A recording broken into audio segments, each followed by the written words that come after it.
Appalachian State, Georgia Southern, two college football powerhouses, 9 national titles between the two. Today, the 3-time defending national champion Mountaineers march into Statesboro, where Georgia Southern wants to get that swagger back. App State, Georgia Southern, SoCon Saturday, now.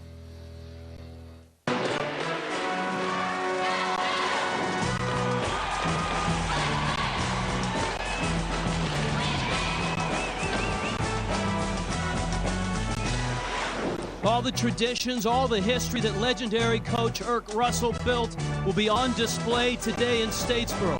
You want tradition? How about this? The Eagle Freedom has landed, and they are ready for the Blue out here in Statesboro. Are they ready, though, for the #2 team in the country?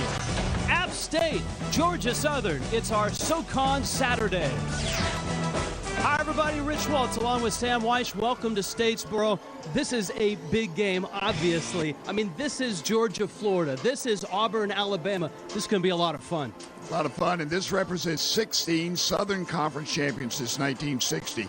As you mentioned, 9 national titles between these two schools. Names like Richie Williams, Corey Lynch, Kevin Richardson at Appalachian State, Jason Foster, Tracy Ham, Adrian Peterson at Georgia Southern.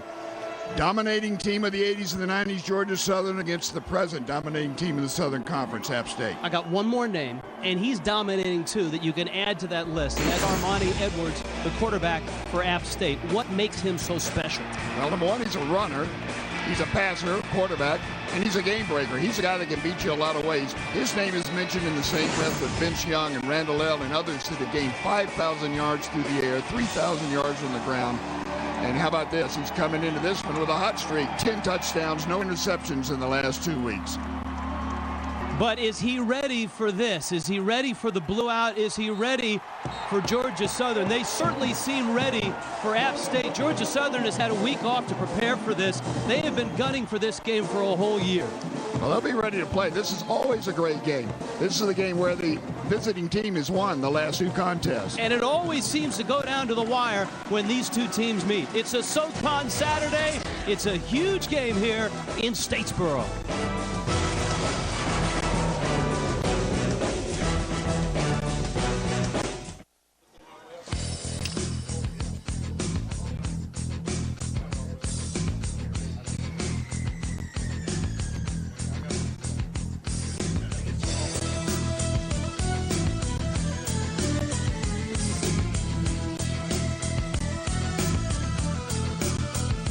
Welcome to Statesboro for SoCon Saturday!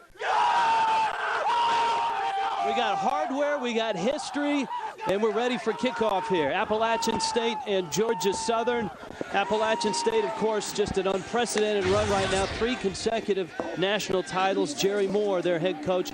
Look at the record, 171 and 72. This is year number 20 for him. He is 69 years old.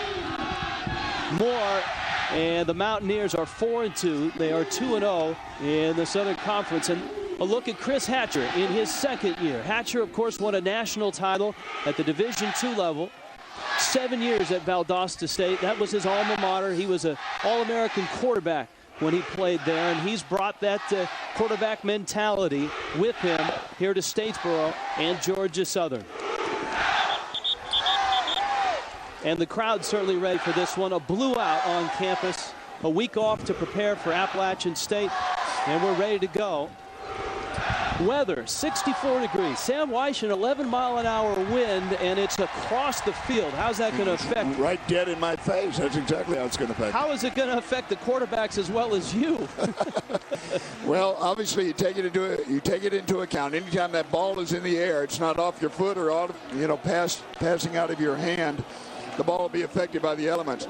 Wind actually affects the ball more, affects one team over the other because it's either with somebody or against another. You see the series. I can't get any closer than 11, 11, and 1. And as you noted, the last 2 times these 2 teams have played, the visiting team has won. Georgia Southern will kick off. Coco Hillary is deep for App State, and it's off his hands and through the end zone. And the Mountaineers will get the football first. And that means we'll get our first look at one of the tremendous talents in all of college football, Armani Edwards. He's a junior, but it seems like he's been there for 5 or 6 years, especially when you think about the numbers that he has run up. These are his season numbers. His last 2 weeks have been impressive. He's been the SoCon Offensive Player of the Week 2 weeks in a row. They brag on him too, like a Deadwood. He's also on the Dean's list here at Appalachian State. Good student, good leader, and an outstanding athlete. In the shotgun, T.J. Corman in motion, and it's Edwards who will keep them pitch, and Corman is across the 35, and a big pickup for App State. A gain of 14. It's 1st and 10. Here's the Mountaineers lineup. It's brought to you by Geico. Up front, pretty good offensive line. Coley and Bishke are the tackles. Your backs and receivers, everybody can catch the ball, and everybody can. It's a very explosive offense from Hillary to Corman to Washington to Jordan. Edwards hands off Devin Radford, and he's out to the 39-yard line. That's a gain of 4. Defensively, Georgia Southern has struggled at times this year. They've given up a lot of yards. Up front, Suggs, Wiley, and Beard. Chris Covington, a guy to watch at the linebacker spot. Covington, a senior, who has played just about every position in his career here. And you can see the defensive backfield with Hale and Pascal on the corners. Wiggins and Hayden are the safeties. Geico presenting our lineups here on a SoCon Saturday. Appalachian State on the move. 2nd down and 6. And again, it's Radford. This time, tough going, and he's dropped at the 42. Chris Covington, you mentioned a minute ago, at 5'11", 200 pounds, he's a hybrid kind of a player. He's a safety as well as a linebacker. 5'11", 190, kind of puts you in between that. But they're going to use him today up around the box, what is called a box. 7 players in the area close to the line of scrimmage, more like a linebacker. 3rd down and 3. Edwards has the 1st down. Cross midfield and into Georgia Southern territory. He steps out of bounds at the 45-yard line. And App State had Georgia Southern outflanked right at the very beginning. Edwards the only guy in the backfield in the shotgun on a 3rd down and 2 or 3 yards. But when he got the ball, his speed and quickness gets him outside immediately. And once he turned the corner, there was nobody inside. Look at that wall right there, just pretty well set up. Last man might have made the saving tackle, but couldn't. He puts the fear in a spread offense. Armani Edwards. Again, Edwards. Good head fake. And he's popped by Chris Rogers at the 33-yard line. And right now, it's Armani Edwards and Appalachian State moving the football. Here's what makes that play work. This is a play action. He's actually reading the option. He's going to show the ball in the pocket of the running back going right into here. This freezes these people here. Going to keep it, though, and go outside. Now, looks like he's got the ball. Even Fuller countering for a blink, and he's outside. They keep it inside with Radford, and Radford's inside the 20 and down to the 16-yard line. Devin Radford getting the start at the tailback spot. Robert Welton, with a shoulder injury last week, is not available. So it's Radford, the sophomore, who will get the bulk of the work behind Edwards. Pretty good when you put a guy in that's averaging 7.2 yards a carry as your last-minute starter. Straight handoff to Radford. He hits that hole right through the middle there. You know, part of this offense is just running to daylight. The old Vince Lombardi quote is so apropos in this particular offense. And that's the part of the game that people don't talk about with Edwards. They talk about his passing, his running. Jerry Moore told us about his decision-making, and that's what makes this offense so good. There's the decision to pitch it to the 14-yard line. Cedric Baker with the carry. When we talked with Jerry Moore earlier this week, I told him the 2 things that I always look for in a quarterback was accuracy and smarts. And he said, well, those are 2 of the 3. The third one is decision-making, is being able to run that option, make the decision, make the quick read. If you think about it, The quarterback is extending the ball, an option to give the ball off or to hold it. He's reading a defensive player, and in probably the matter of 0.3 seconds, he's got to make the decision on what to do. Takes a lot of poise. There's a Georgia Southern player that is down. Ronnie Wiggins is the junior out of Summerville, Georgia. It is being tended to right now. If you've just joined us, we've got the number 2 team in the country and the number 25 team in the country. And that really doesn't even start to tell the story, because you've got 2 programs steeped in tradition, heavy with national championships, and they meet here in what has been a great start for the Southern Conference, with 5 teams in the top 25, and Georgia Southern just peeking in there at number 25. Appalachian State right now at number 2 in the country. And with all that tradition, App State, for example, has 22 true freshmen that are playing in this ballgame. They won't see action in this ballgame, so there's constantly fresh new players on each side of the ball. Georgia Southern is young too. As you saw, App State very good inside the red zone. It's Radford who gets the carry, and he's hit at the 12. Both teams are terrific once they get inside the 20-yard line. What happens to this offense, Sam, when you get inside the 20, when you get inside the red zone? How does the spread change? Well, it brings the safeties into play more, because they don't have to defend in 40 or 50 yards down the field. The inline protects them back there. So you're going to get an extra man that is at least quick to react. He may not be right at the point of attack. The other thing it does, of course, you see a little bit more man coverage down here, because they don't have to chase. They don't have to cover a guy man-to-man as far. 3rd down 5. Edwards going to throw it into the corner. It is caught. Touchdown. An acrobatic catch in the corner. B.J. Frazier went up to get it. Edwards looked like he was going to keep it, and then at the last second found Frazier, the sophomore, in the corner. This is the action off of the option to begin with right there, and then the lofted throw. The thing that makes this play happen is that there's an apogee. There's a high point. The ball is coming down. It's not coming at him. There's very little room for the defender to defend. Jason Vateris with the extra point, and it is good. All the momentum that Georgia Southern had with the start of this game, with the run on, with the eagle and all of that, it's all been taken away by Armani Edwards and B.J. Frazier. SoCon Saturday on Sports South is brought to you by Steel Mid-Atlantic, premium brand affordable price. By Carolina Ford, drive one. By Food Lion, good neighbors, great prices. By Sherwin-Williams, ask how, ask now, ask Sherwin-Williams. By RBC Bank, let's do something giant. And by Choice Hotels. Book now at choicesportstravel.com. We'll see you there.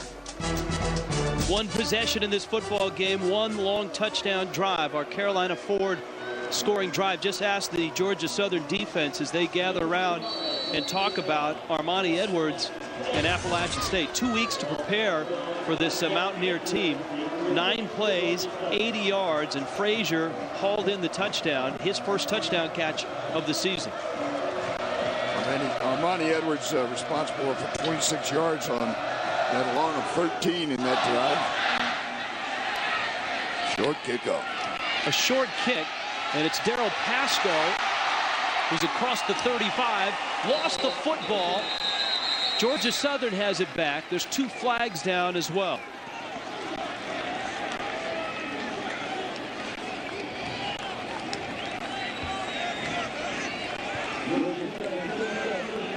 Right at the very, very end right there. Actually, that is a fumble. He was not down. Remember, you're not down unless the whistle blows. That ends the play.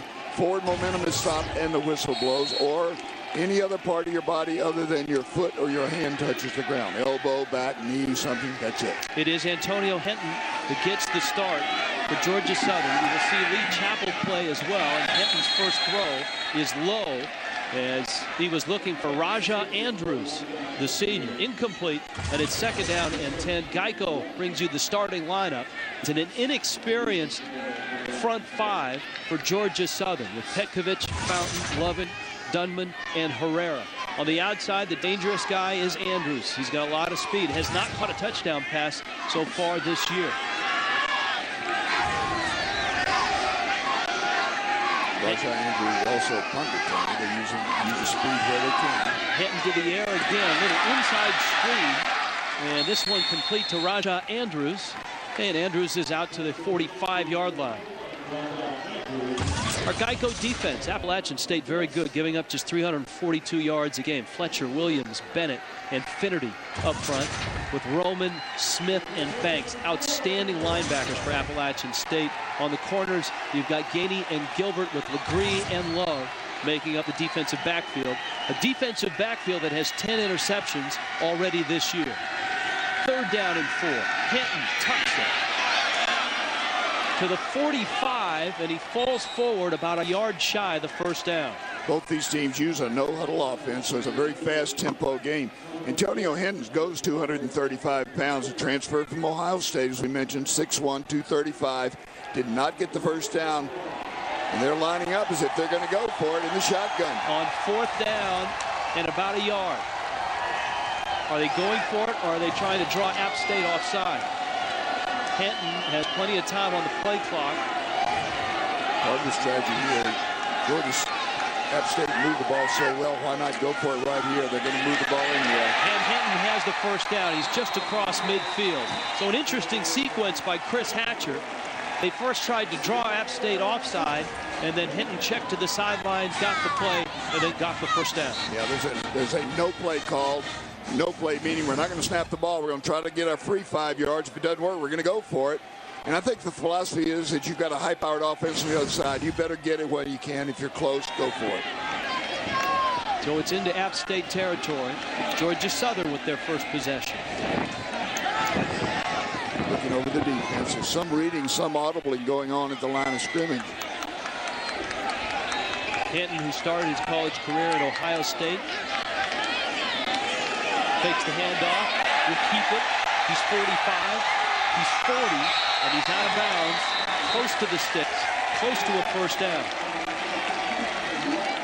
If you look at Antonio Hinton, comparing him to Amani Edwards that we just saw, Amani Edwards is a lot quicker. Now, watch him right here, the quarterback. He's just going to keep the ball, but watch his movement, watch his quicks. He's more powerful. He does move north and south. He will lower his shoulder there at the end. Amani Edwards, much quicker. Got the 1st down, now going to the air, down the sidelines, deflected, and incomplete. Almost intercepted. Mark Legree on the coverage along with Cortez Gilbert. Rajai Andrews almost picked up and made that catch, trying to go up over the top of the defenders. You know, when you get down there, it's anybody's ball. It's not, you can't really say that one guy deserves position over the other. And part of a receiver's job, if he can't get it, is make sure there's no interception. 2nd down and 10. At the Appalachian State 39-yard line. Hinton with time, little inside screen. DeMarcus Watts with the catch. This offense that Chris Hatcher is running right now is going from a spread to more West Coast principles. He likes the bubble screens. He likes the little slants. And this is a good example of it. Watch Rozier right here, the fullback. He's going to come over and pick up this blitz. That makes the play happen. There's the pickup. There's the completion. And there's the next play with Hinton scrambling. Fires it out of bounds. Flag goes down. Now, he was outside the tackle box. And here's where I differ with officials. How does he know what the motion of the quarterback is? You know what, though? It might be not a grounding call. It might be a horse call or a tackle. Oh, let's see. You're right. If it is, you're a genius. You're stupid. You know what? You don't know what you're talking about.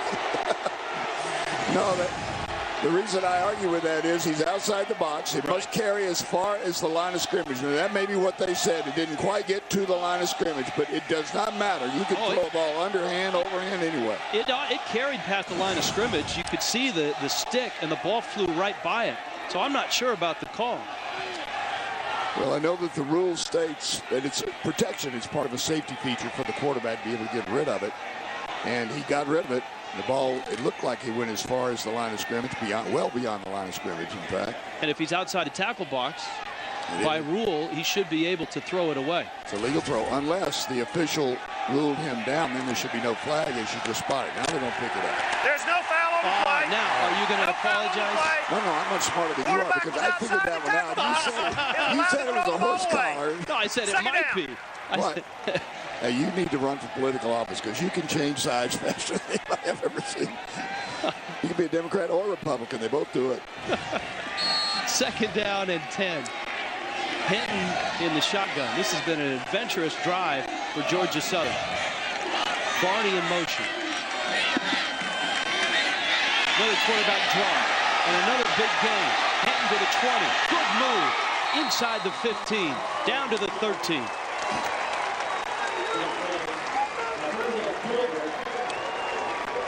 Man coverage is the best time to run a quarterback draw. The reason is because these defenders right here are all covering different backs coming out of the backfield. Well, when they disappear, see them run with their backs, the quarterback is uncovered. There's no one covering the quarterback. Another 1st down. From the 12. And straight ahead goes Zeke Rozier. Rozier getting some time at the tailback spot for Chris Hatcher. Jock Roman, the star linebacker, I think, along with Pierre Banks for Appalachian State, did a terrific job of filling that time. You know, a lot of linebackers will run in place, they'll stay right where they are, but at 6'1", 240, if you can diagnose the play and attack it, you hit him on their side of the ball, you end up with a 1 or 2 yard gain. On 2nd and 8. Little trick. And the throw incomplete. Leander Barney took the handoff and then tried to find Hinton. And Georgia Southern's fortunate that ball wasn't picked off. They're very fortunate, and one of the reasons that Leander's not a quarterback, he plays right in that position in wide receiver. But here's the danger. Watch these defenders right here are pretty much in the play on the backside. Right there. They're not looking, fortunately, for Georgia Southern. 3rd down and 8. We told you both teams very good in the red zone. 19 of 21 opportunities. Georgia Southern has come away with points, including 16 touchdowns. A little pump fake. Hinton's got his man. It's caught there. Terrence Hall with the catch at the 7. And that's shy of the 1st down. It'll bring up 4th down and about 4, and it will bring on the field goal unit for Georgia Southern. That time Georgia Southern dropped back into a very tight zone, but as soon as players ran into their zone, they went man-to-man. Mark LeGree did a great job, made the quick tackle. This is Adrian Mora on for the field goal. And he drills a 24-yarder. So not a touchdown, but points nonetheless for Georgia Southern. 2 drives, 2 scoring drives. 7-3, Appalachian State.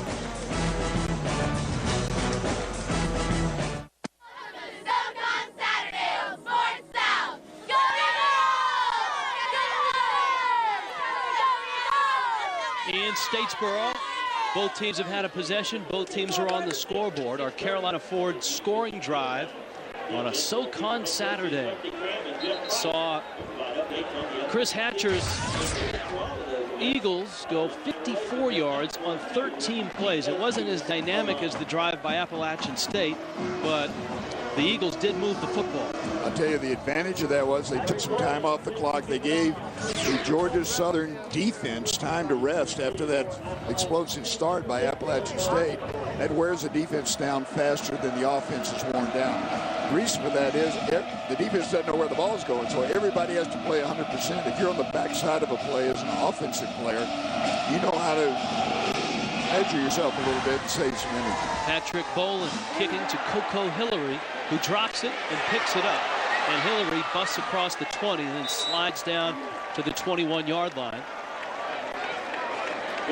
Appalachian State's second possession. This, the first possession, highlighted an awful lot by the work of Armani Edwards, Devin Radford.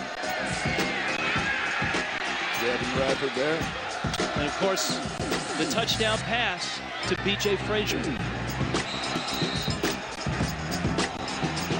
probably throw 1,000 of those in summer and off-season, throwing that ball into the corner of the end zone and only get a chance to execute it once or twice during the season. All right, we'll see what adjustments Georgia Southern has made defensively. Edwards busts loose to the 30. He's out to the 40.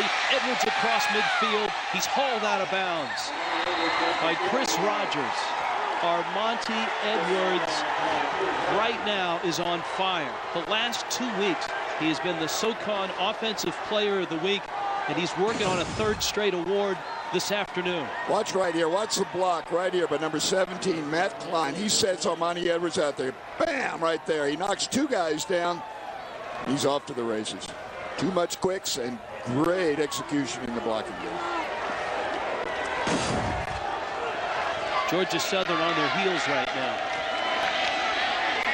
Edwards cut off and contained. Averaging 23 yards a carry before that one in this ball game. And Edwards stopped. That's the big question when you try to defend Appalachian State. How do you slow down the offense? Well, you have to do what Dakota Walker did that time. You contain him to begin with, push him back in there where your teammates are. 2nd down, 8. Edwards. Lots of time. Now that ball did not go past the line of scrimmage. And I think that is going to be a grounding. He was outside the tackle box. You can see the App State coaches are pointing. Now the referee sees that the umpire has already thrown the flag and drops the flag back there. It clearly did not get back to the line of scrimmage. See, I'm afraid to venture a guess. Well, I would be too if I were you. I mean, after that first performance. Rather than get verbally chastised by Sam Weish. You know, it's my policy to have straight talk. You know what I mean? I don't know if anybody else using that phrase, but I am. And we just got to call it the way it is. Intentional grounding. When you're outside the tackle box and you throw it away, the ball has to go past the line of scrimmage. It's got to go to the 41-yard line, actually the 39-yard line, and it does not get there. And really the people that have the best view of it are the side judges, line judge, umpire, people that are downfield. Number 14. And it's being explained to Jerry Moore, who is... you see his son, Chris Moore, the running back coach. Right. And obviously they're a little sore because on the last drive for Georgia Southern, there was a flag that was picked up. Well, this one's getting picked up as well. What's good for the goose or something like that. And they had picked both flags up and have ruled that just as an incomplete pass. I don't agree with it. I think that one. I think both of them were. I think the first one was legal. That one was illegal. Yeah, but they've marked the penalty off because the ball's sitting at midfield. So I'm not sure they actually picked it up. Well, they waved the flag. But the ball is sitting at midfield, and it's 3rd down. You're right. And 16. Yeah, they were waving at you, I guess. I have no idea. Edwards, blitz is coming. It's picked up. He's got time, but no one's open. And down he goes. Ball's loose. Late fumble, but I believe the whistle's blown. They're ruling it down. Now listen, this is how Georgia Southern has to play football against a guy like Armonte Edwards and against this offense at App State. You've got to corral. You've got to keep forcing people back into the middle. You can't let him get outside. Watch, he's corralled. He comes back inside. That's where all the defenders or where all their teammates are to come in and make the play. It has nothing to do with their blue pants. That's right. It's the first time they've worn blue pants since a while. Yeah, that 1998. I thought you would come up with an actual date there for a minute. Well, I got the year right, I think. Raja Andrews to the 30. Andrews gets a block. Andrews to midfield. He cuts back. He's 40. He's 30. He's 20. He's 10. He's touchdown, Georgia Southern. Raja Andrews. When you're playing a team like Appalachian State, you've got to have the third element of the game. Special teams enter into it. Either field position or a great turnaround score like that. It's the only way you can beat them. They're that good at App State.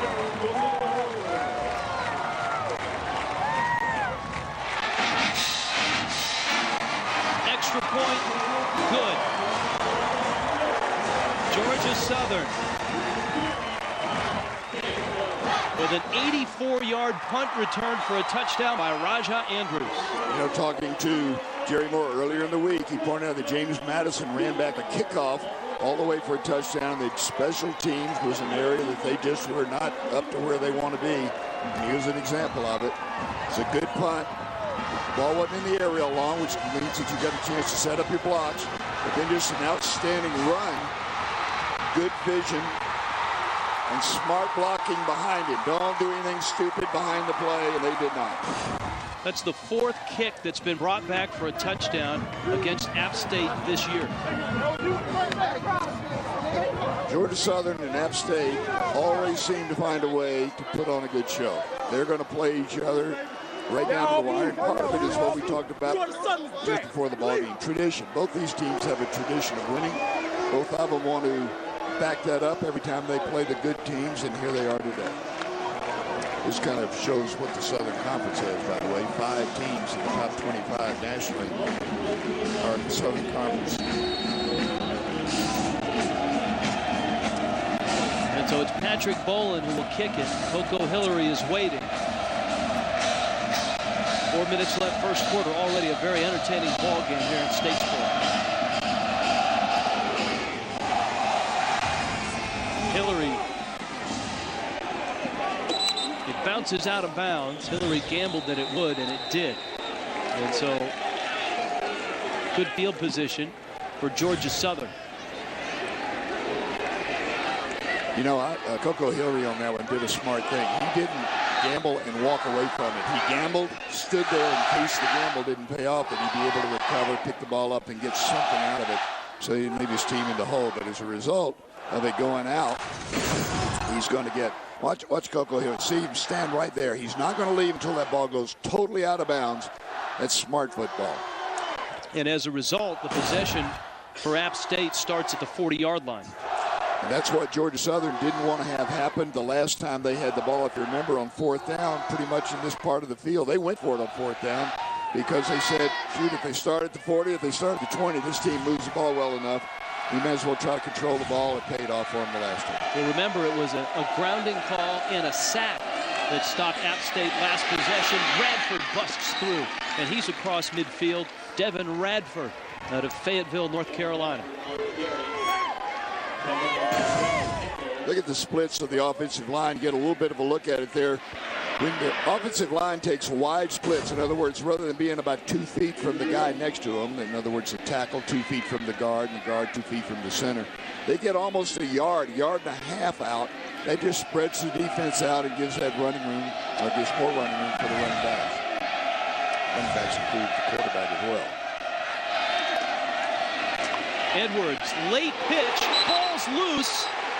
It'll be ruled an incomplete pass because the pitch was actually forward. They got that one right, and that is by design. That's part of their program, is that pitch is forward. The reason for it is just that. If it is mishandled, it's an incomplete pass. It's like a shovel pass. If the ball carrier had come left to right, this time he comes over the top, the ball would be tossed forward underhand. It's still a forward pass, even though it's thrown underhand. Coco Hillary was the intended receiver, so to speak. 2nd down 10. Edwards in the pocket, fires it high, looking for Hillary, and it's incomplete. And suddenly it's 3rd down and 10.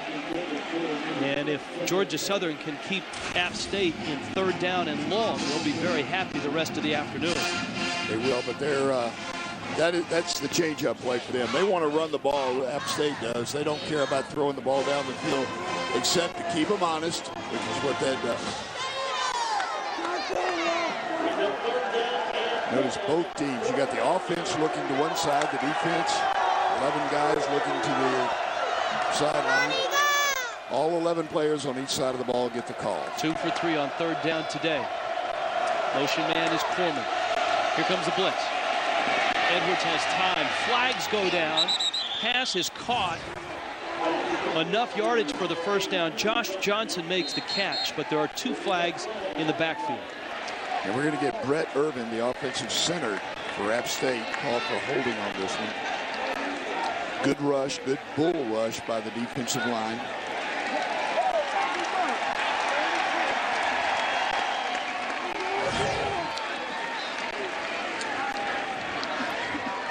Watch the very middle of your screen now, right here. You'll see the hole. Watch, he just takes him down. Here's the bull rush. Boom. Offense. Grabs and pulls him down. That's a hole. It's actually a linebacker that came through that forced it. They had a nice little gain going. Center tried to pick it up, but he had his shoulders turned. All offensive linemen know that you keep your shoulders parallel with the line of scrimmage. As soon as you rotate them and they start to turn perpendicular to the line, you're beaten. So 3rd down and 10 becomes 3rd down and 20.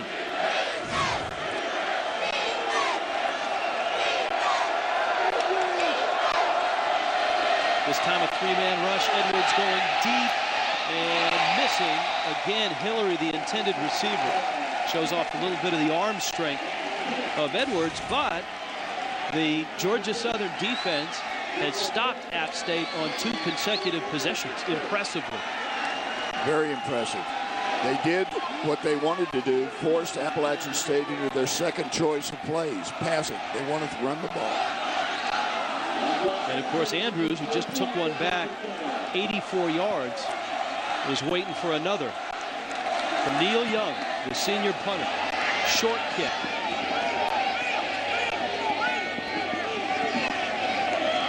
And it is down right at the 20-yard line. That's where Georgia Southern will have the football.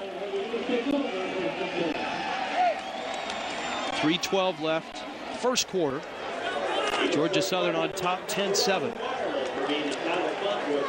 Watch the pass rush by Roderick Tinsick coming right up the middle now. There he is.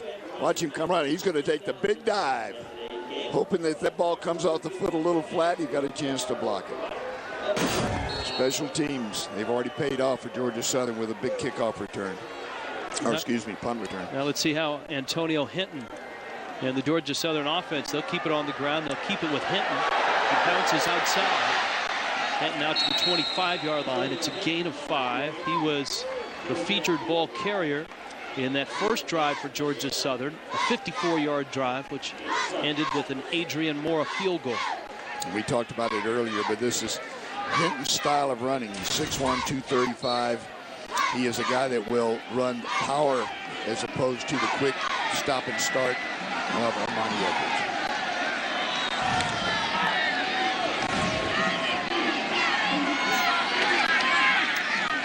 Again, good move, Hinton.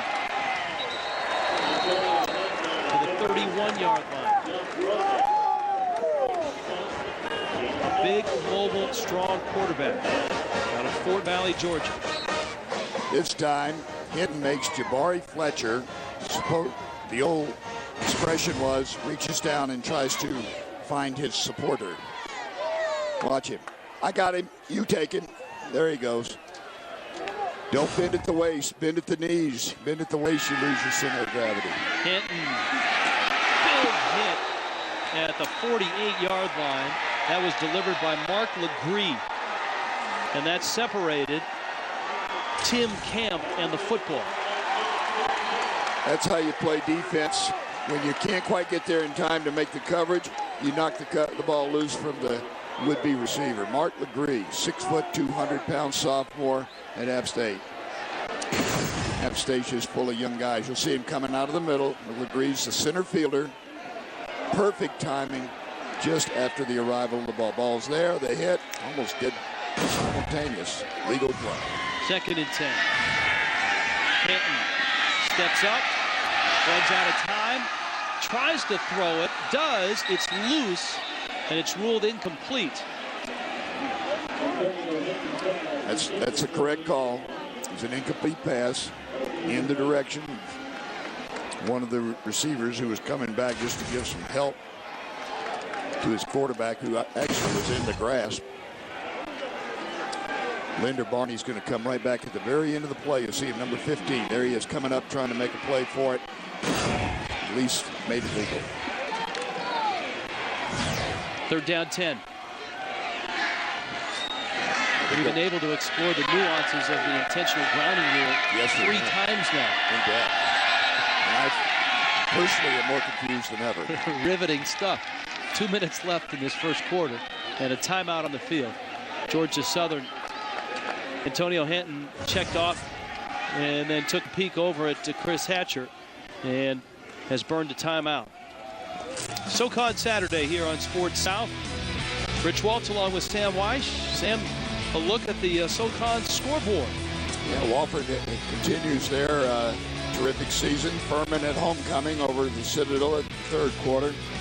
Elon ranked number 2 in the nation over Chattanooga in the third quarter. Wofford ranked number 3 in the nation in some polls. And Elon and Wofford both with narrow wins against Georgia Southern. Elon with a 2-point win. Wofford with a 1-point win in overtime. That's how close Georgia Southern is to instead of being 3-3, being 5-1.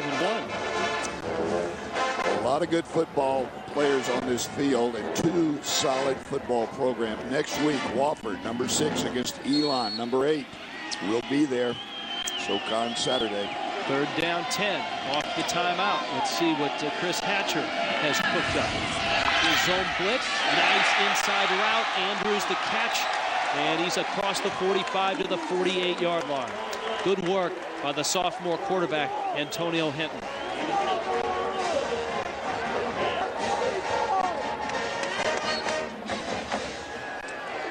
Andrews, one of the fastest players on the team. You've got to give him a little cushion. Watch the cushion they give him as he makes this little bend-in route. See the cushion? The defensive back had his shoulders turned to the outside, ready to cover the go pattern. Inside handoff, Zeke Rozier to midfield, and then into App State territory at the 49-yard line. Appalachian State has won the last 3 national titles, and of course national titles live here in Georgia Southern. This is a school that has won 6 of them.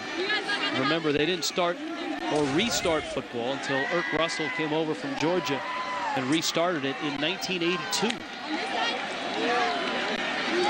Hinton out of the pocket, off his back foot, and he fires it out of bounds.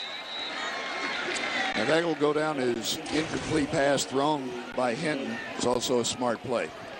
Save the sack. Usually most teams have a primary receiver. He's covered by the design of the play. The number 2 receiver should be open. And then there's a number 3 or a guaranteed receiver. Somebody you can lay the ball off to. But if you can't get it to that guy, it's up to the quarterback to be creative. And Hinton was that time. 3rd and long is much better than 3rd and longer. 1 for 3 on 3rd down. Hinton slips, stands up. He's got Andrews again to the 38-yard line. First down, Rajah Andrews, another catch. Andrews had the big punt return for a touchdown, an 84-yarder. Rajah Andrews now, he's going to come down, but here's the key. Watch how he comes back to the ball. Watch how hard he comes back. Here's the ball being thrown. Look, he's running right back at it. That means that no defender can undercut it. On 1st and 10, fumbled snap. And Hinton makes his way down to the 30, inside the 30 to the 29-yard line, what might be the final snap of the first quarter. Jacques Roman, the fine linebacker,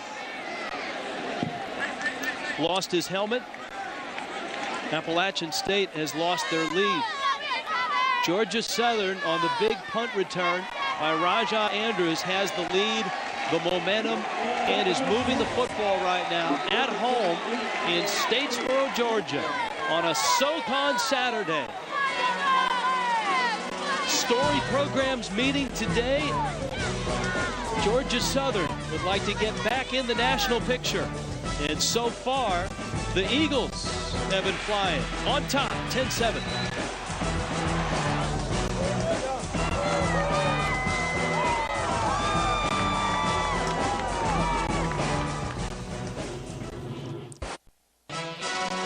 SoCon Saturday on Sports South is brought to you by Carolina Ford, Drive One. By Seven Falls, proud sponsor of the Southern Conference. By Geico, 15 minutes could save you 15% on car insurance. And by RBC Bank, let's do something giant. Big crowd here, Paulson Stadium in Statesboro. Georgia Southern on the move at the start of the second quarter. A 3-point lead over the number 2 team in the country, Appalachian State. Antonio Hinton has made all the right moves in this one. He'll turn and give it to Adam Urbano, and Urbano busts loose inside the 10, down to the 9. Freshman out of Calhoun, Georgia. The guys that made that happen, Dio Herrera, the left guard, and Josh Petrovic, a freshman. Watch these two blocks right here as they turn out and open it up. Boom, and there's the hole. All you have to do is occupy him from about 1.5 to 1.7 seconds. The ball carrier will be through the hole. Again, Urbano. This time, a gain of 3. He's down to the 6. Numbers from the first quarter brought to you by Auto Bell Car Wash. I'm guessing they're pretty good on the offensive side of the ball. And what doesn't show up there is the 84-yard punt return touchdown by Rajah Andrews. Yep. For Georgia Southern. Sometimes those stats don't show when the score is 10-7. Georgia Southern. Second down and goal. Hinton spins away from the pressure and goes down. It'll be ruled a sack back at the 20-yard line. Hinton couldn't get rid of it. With Jabari Fletcher in hot pursuit, the sophomore out of Atlanta caught him. That is just dedicated. That is just persistence by Jabari Fletcher right here. Now watch, his knee is going to go down right there. Ball's still in his hand. Good officiating right there. Spot is going to be a big loss instead of an incomplete pass. And remember, it was a second and goal from the 6. I think they're going the wrong way, is what you're saying. It's right? Third and goal for the 20.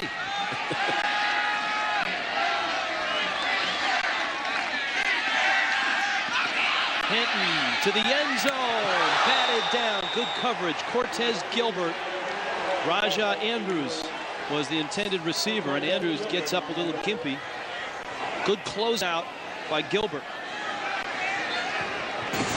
They continue to go to Rajah Andrews, but look at number 5, Cortez Gilbert. Good position. His right hand can't go around and hook that guy now. That'd be a penalty, but you can see his left hand. See his right hand fly back away from the receiver. Legal play. Great. 37-yard field goal attempt. Adrian Mora hits it. And so Georgia Southern has points on this drive as well.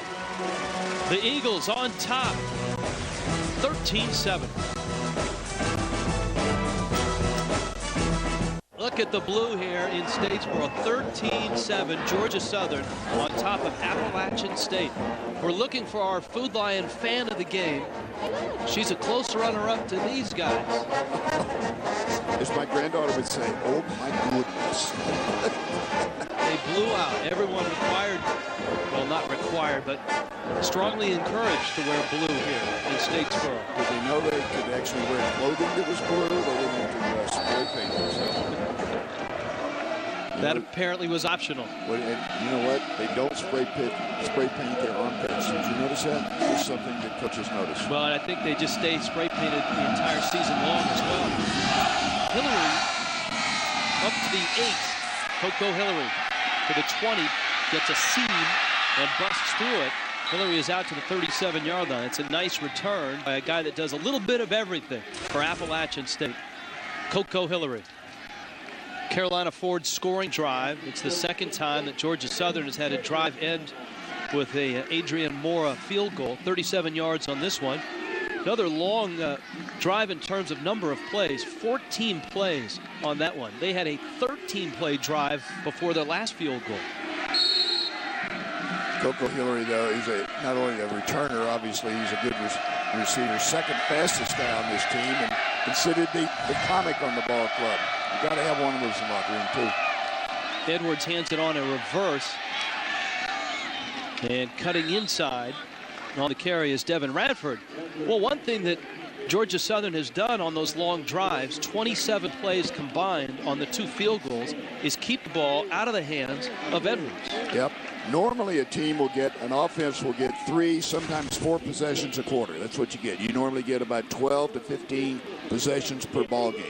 So if you can keep that down to 2 a quarter, that is a giant help to your offensive effort. or your teammate. Another inside handoff to Radford. And he's got a first down. It's a gain of 7. Appalachian State signals the plays in with multiple coaches. See all 3 of them right there? 2 of them are on long-distance phone calls back home, and the other one is actually signaling the play. Will that change over the course of the game? Will they first quarter designate one guy, second quarter another guy? Normally they'll say the middle guy, whoever it is, or it's always Jonesy, wherever he lines up. He's left, middle, or right. It's always one guy. A lot of ways you can mix that up. Pretty hard, though, to get 3 of them out there. Most teams don't even try to decode that. You see the rushing yards. Edwards. Tough throw, rolling to his right. Got a man. It's caught. And a race down to the 10-yard line. Finally tripped up there is is Coco Hillary. Hillary with the catch. Don't take it away from Coco now. No. Edwards, that's not an easy throw for a lefty rolling to his right. Anytime you're going away from your normal motion, you got to get your shoulders back around to set to throw it. He does, but you know, when you do that, I always tell quarterbacks, just play like you're in the backyard. Don't try to set up a perfect pass. Edwards, the snap. He's headed around left end. He scampers out of bounds. Down around the 5-yard line. They'll actually mark it at the 3. So Armani Edwards has Appalachian State right on the doorstep. You know, whether you're Jerry Moore or any coach, if you've got a player that makes it look that easy, you actually get to be a real good coach real quick. Those kind of players do it. I was lucky enough to have Joe Montana out in San Francisco when I first broke into coaching. And that's how you do it. You just learn from them. But their athletic ability just makes it look easy. 2nd and goal. Radford on the inside handoff, and he's stuffed. Damon Suggs first to get there with some help from Lenny Richardson. Damon Suggs will play inside or outside. Now, here's the quarterback makes the judgment, but he's reading this interior line right here. This time he probably should have kept it. Look what would have happened had he kept it. Ooh, looks a little better outside. It's a loss of 2. 3rd and goal from the 5. It gets said, the reason they do that, they let the coaches see the defense in front, then they make the call. Reverse pivot, Edwards busts through into the end zone. Appalachian State scores. Now, Armani Edwards is 6 feet, 184 pounds. He's not a big guy in a football sense, but if you noticed right there, he wasn't going to be knocked back. When he got to the goal line, his shoulder was lowered. Reverse pivot just freezes the linebackers in the middle for a little bit. Notice the guard pulling right there, and that key block gives him the inside tank. And the winner of that battle is Armani Edwards. Quentin Taylor, who's a linebacker at 6 feet, 240. But Terrace adds the extra point. Armani Edwards has Appalachian State in the end zone and back on top.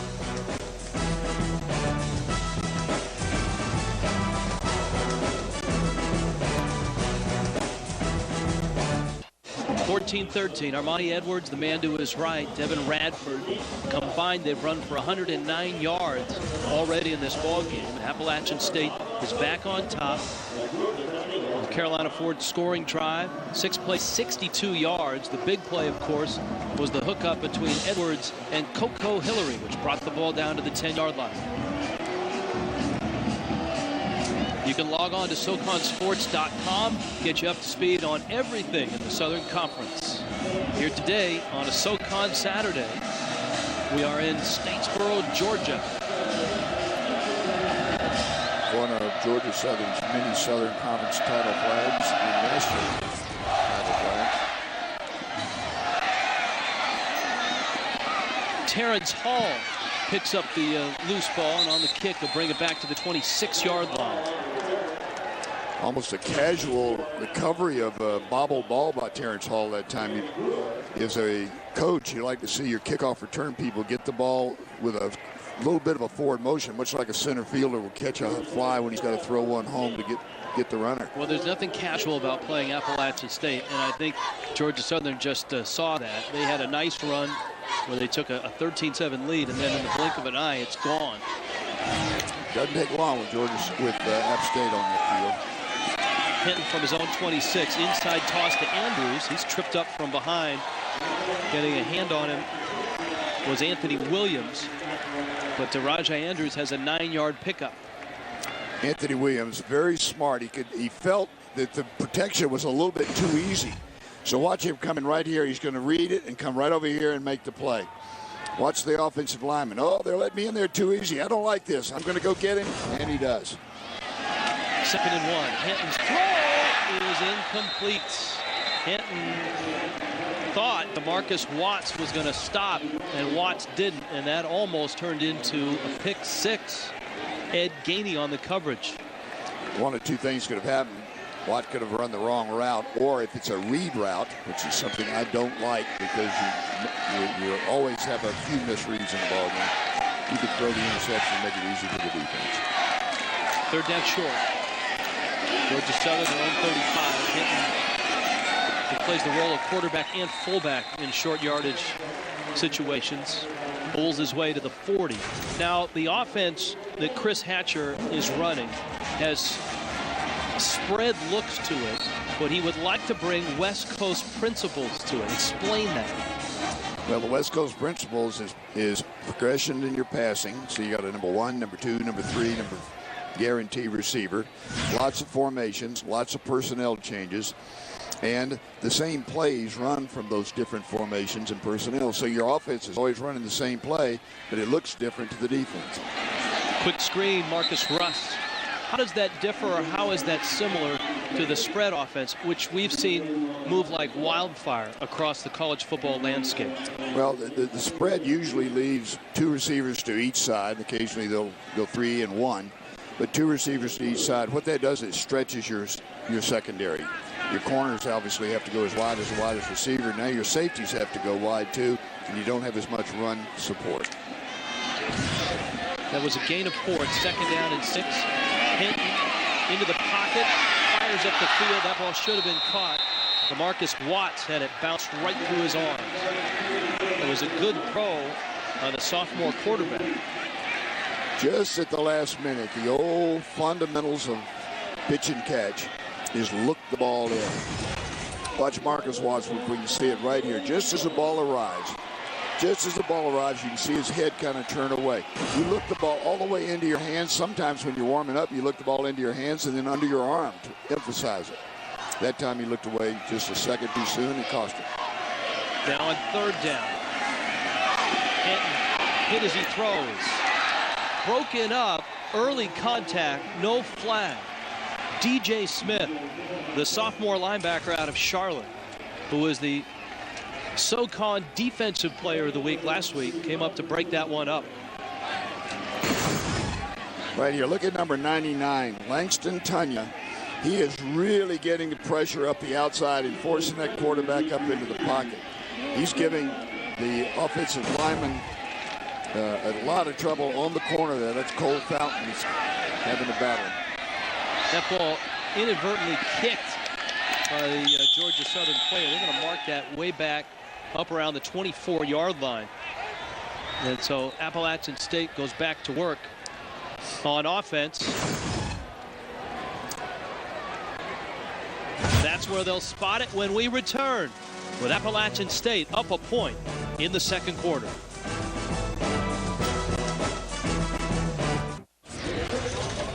Big crowd in Statesboro, big game in Statesboro. The number 2 team in the country, Appalachian State, up a point over Georgia Southern. And App State with the football. Armani Edwards has been electric as usual. And they'll start this drive just inside his own 24-yard line. On play action, fires to the sideline, and a bobbling catch, diving out of bounds.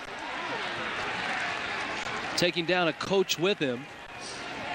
A nice catch by Josh Johnson. TJ Corman, watch him coming on the inside right here. He's going to be wide open You can't see everybody. I always tell quarterbacks you only have one ball. You can only throw to one open receiver. See him wide open and down the field. Sometimes too many good things out there to choose from. Edwards keeps it. Georgia Southern contains him. It is a first down. Monty Edwards, you know, as you watch it, I mentioned earlier, he makes everything look easy. But that's just kind of a casual little jaunt up, a little stroll up through the middle of the line right there, good enough for a first down. And other teams will line up, put 2 tight ends in the game, bring in an extra fullback, trying to make a yard and a half. Appalachian State seems to have the answer. Edwards already with 62 yards on the ground. And they'll take it again, trying to spin away. He was hit first by Chris Covington, the senior, who started as a running back, was an all-conference safety, an all-American safety last year, and this year they've asked him to move up and play almost a small linebacker spot. Chris Covington is one of those guys that quick enough, agile enough to cover. We were talking before the ball game. You know, when you got quick people over there, you put in a big guy that's a big plugger, you put in a guy that can change direction and go chase somebody down. Yeah. Covington's a guy. That's a great point. Edwards flushed. Dangerous when he gets outside the pocket to the 40. He's midfield. He's inside of Georgia Southern territory at the 42. You know, a lot of things go on in a play like that. Armani Edwards will get the stats, and he look good. He's selling the tickets. But look at the left guard right here. Now watch him all the way through. There's his block, and he's still coming out, still coming out, still coming. Make one last block there at the very end to spring a guy like Armani Edwards. And there are other blocks too, but sometimes you forget. This offensive line has started all 5 starters all season long. That's a big plus as well. Look at this formation. Hillary, a former quarterback, fires it down the field, and it's incomplete. Coco Hillary was lined up behind a squadron of wide receivers on the right side. Hillary was recruited here as a quarterback. In fact, he was a more highly touted quarterback than Armani Edwards when he stepped on this campus. But then he told a couple of jokes that nobody got in the locker room, and that was the end of that story. Oh, come on. He's the funniest guy on the team. You see how deep he is, though. He's lined up so deep. Kind of gave this one away. That one was obvious that something's up. You don't line up that far from the line of scrimmage. And the throw is just a little bit off target. Coverage was good, too. Good job by Georgia Southern. Edwards hands it to Devin Radford, and he's wrapped up. No gain. Bring up 3rd down and 10. Georgia Southern doing a good job of playing team defense. Everybody covering their gaps, making sure that the containment didn't let anything bounce outside. And somebody's going to come in and make the play. That was for no gain.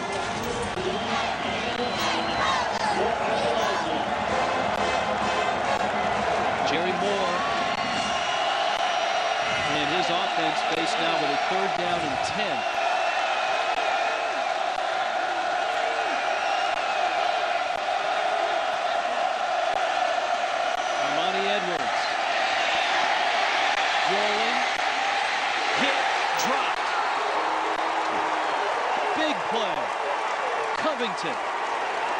Let me tell you, you don't see Armani Edwards hit flush like that very often.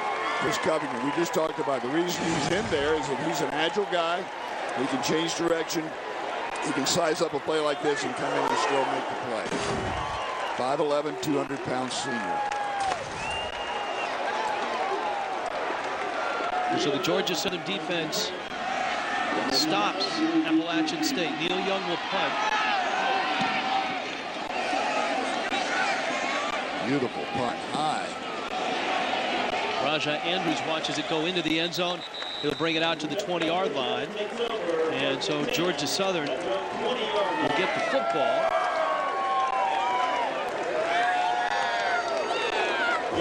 SoCon Saturday, just to update you and let you know where these two teams stand, both in the top 25. Georgia Southern at 25, Appalachian State at number 2. Elon, Wofford, and of course App State all without a loss to open up this season. But the SoCon is a lot like the SEC. You can still lose a game or two and still win a national championship, still win the conference championship. It's that good. That's right. Out of conference, you usually win it. Hinton firing it to the sideline. Can't And it's broken up.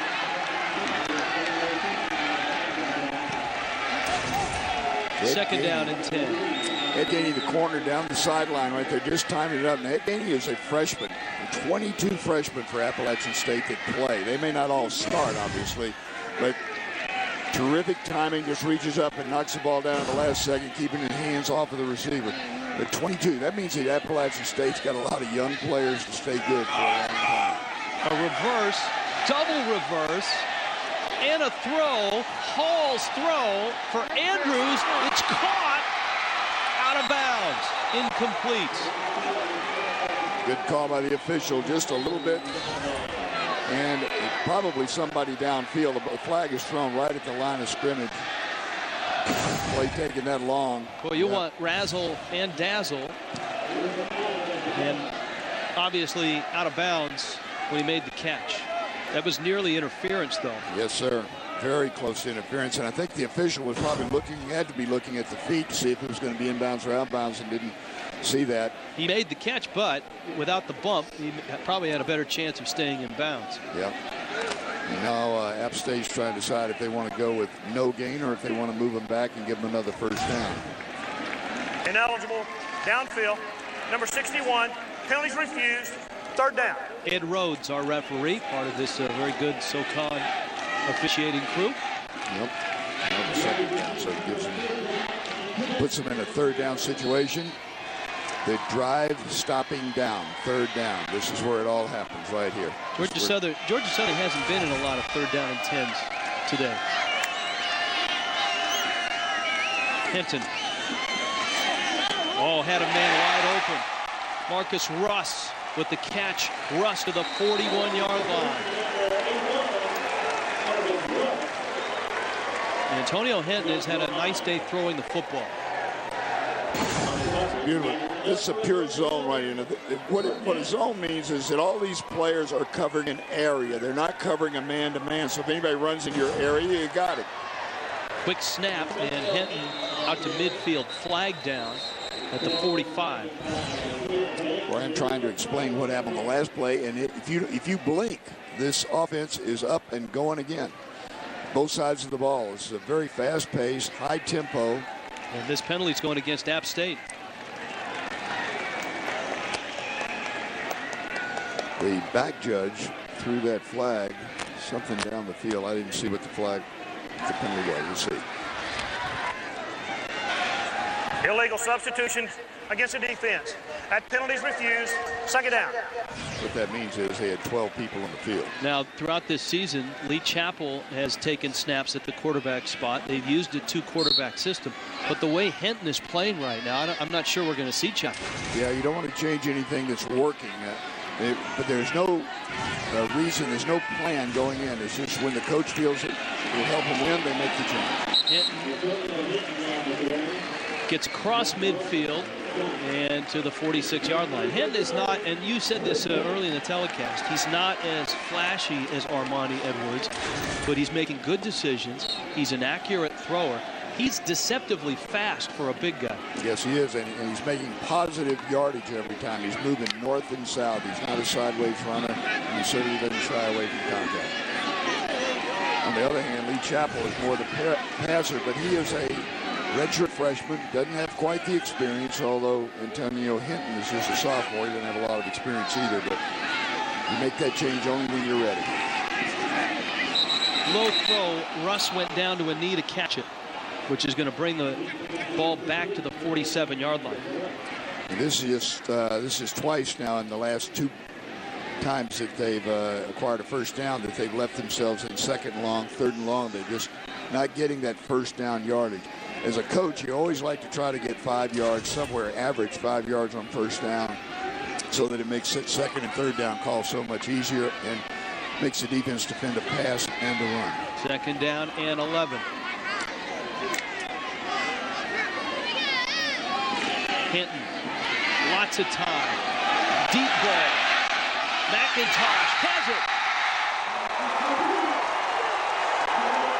Michael McIntosh, the senior, at the 7. Big play for Georgia Southern, first and goal. McIntosh at 6 feet 190 going up against Ed Gainey, 5'11", 190. And McIntosh just simply got position. The ball was underthrown a little bit. And the completion was made. Beautiful. And right back on the ball. Urbano. He'll get maybe a yard. 2 minutes, 30 seconds left to go in the first half. Let's see the positions. Just like a basketball player boxing out a defender.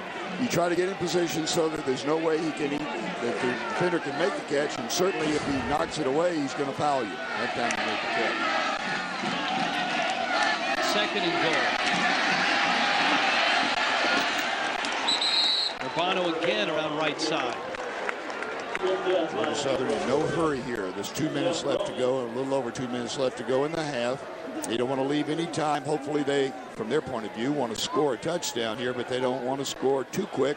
If you're App State, would you use a timeout here? I would be thinking about it. Apparently they are happy with the 14-13 lead and figure they'll come out in the second half and win the ball game that way. But third down and goal from the 4.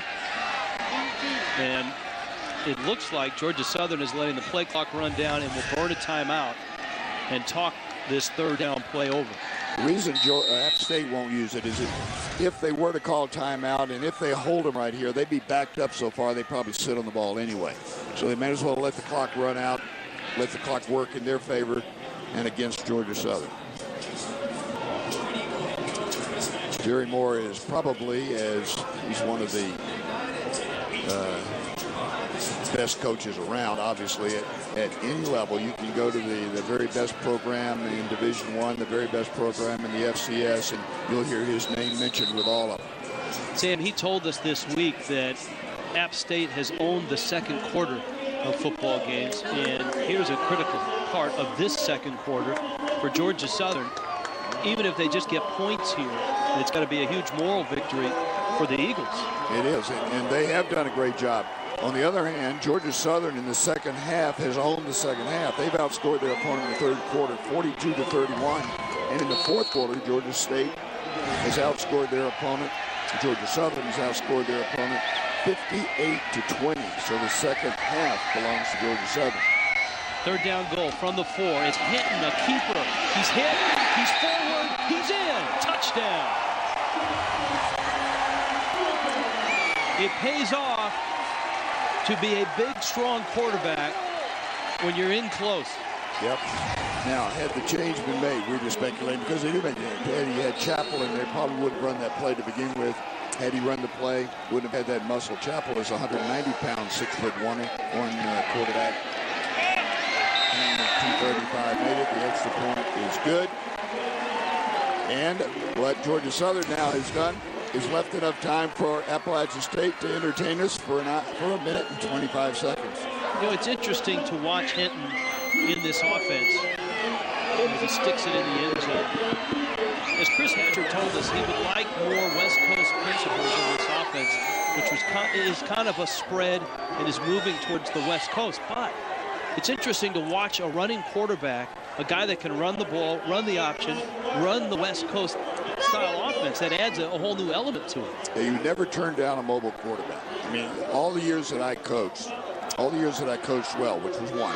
But anyway, all the years that I coached, you're always looking for that guy that can give you the added dimension that Armani Edwards can give you, because he can make a good play out of a bad call. You know, when you call a play on the sideline, and 15 seconds before the ball's going to be snapped, you do not know whether it's going to be a good matchup or not. Our Carolina Ford scoring drive.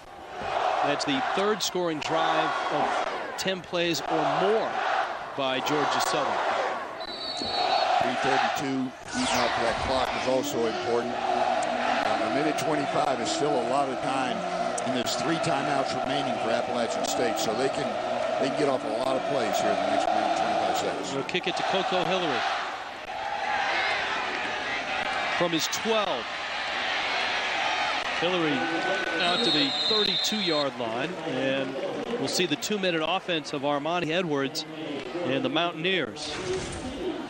The one thing this does, it probably puts Appalachian State into more of a passing mode, which is not their first choice. They want to run the ball if they can. But we will see them run the ball here in the next couple of minutes because they're going to keep Georgia Southern honest with it. And also they can get big chunks of yards running the ball as well. Remember, the clock stops after a first down in college football.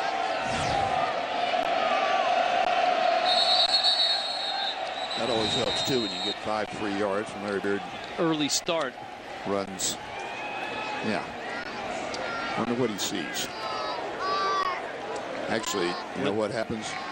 Most 2-minute drills are on. Getting set. Offense. Real quick Number counts. 71. Well, he saw 5-yard penalty. movement in the offensive line. I think he saw Pat Mills move. Okay, then disregard everything I was about to say. I had to stand up for Larry Beard. Yeah. Well, I'm on his side, too, and I covet your vote. You need his vote, don't you? Yes, I do.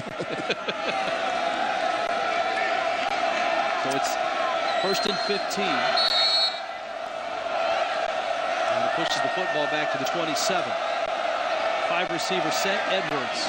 Quick pop over the middle. Ball dropped. In and out of the hands of B.J. Frazier, who caught a touchdown pass early in this ballgame. Let's just think philosophy or theory of football right here in this situation. One way to go is to the Hail Mary type passes way down the field. You run a risk of protection problems breaking down, and of course when the ball's in the air that long, a lot of people can get to it. The other way, when you've got quick receivers, is throw that short pass and let them make the long run after the catch. See all the numbers that Edwards has accumulated already today. He's in trouble. He's dropped. It's Covington again. This is a coaching strategy. This is a defensive coaching staff that have come up with and devised a plan to try to corral a great player like Armani Edwards, and it's paying off. Blitz coming up. Of course, the fact that Armani Edwards couldn't throw the ball on rhythm gave Chris Covington a chance to get in there and make the second sack. It's too bad. It's too bad he's running out of eligibility, because you'd like to see where they could play him next year, yes, and he could excel. He was a running back for 2 years and was outstanding.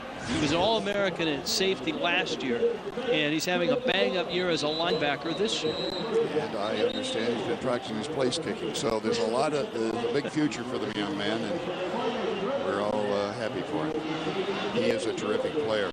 All right, now we were talking about Appalachian State burning a timeout to shorten the clock, or to keep the clock and get some time. Now, if you're Georgia Southern and it's 3rd down and 22 for Appalachian State, all of a sudden you're looking at the clock thinking they could get this ball back. Yeah, if they don't get that, Appalachian State has 2 timeouts remaining. Or excuse me, they've got 3 timeouts remaining.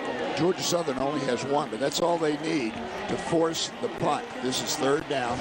If the clock is not stopped with an incomplete pass, watch them call a quick timeout, at least force them to punt. Hope that they can maybe run another punt, turn back for a touchdown. They've done it once today. This is 3rd down and forever. 3rd down and 32, and Edwards is going to keep it around the right side. Georgia Southern is happy just to contain him. Let's see if they do burn the timeout. So far, no. I'm surprised. Yeah, I am as well. I mean, there's a minute on the clock. Maybe they'll come after the punt. Yes. But still, you would think they'd want to preserve that minute. They're going to have to punt. The clock is going to run out. They're going to have to punt. However, you're right. They would have had maybe a chance to run 1 or 2 plays from scrimmage after the punt. There was a minute left when Edwards hit the turf.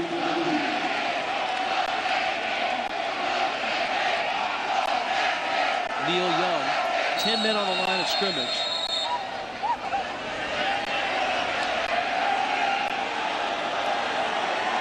And let's see if Roderick Tinsley got off to an early start. If the defense committed a foul, they will start the 25-second clock again. There's only 22.3 left. The half will be over. App State, they're first of the half. 30-second timeout. Okay. App State used the timeout. Okay, that makes more sense. I didn't see anybody move.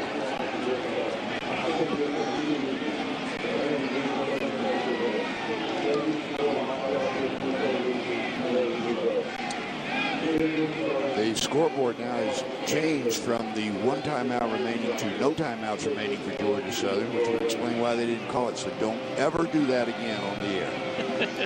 There are people out there listening. They believe in what you say. You were right behind me. You were right along with me. You didn't see me. I was waving my hands. Hush, be quiet. There it is. Circle it. Circle it. There it is right there. There was a 1 there about a minute ago. That's 1. Yeah, that's what it looked like. Yeah. That's what it showed. Well, that's why you should mark them up here. I'll try to work with you in the future, but please don't ever do that again. This is embarrassing for all of us.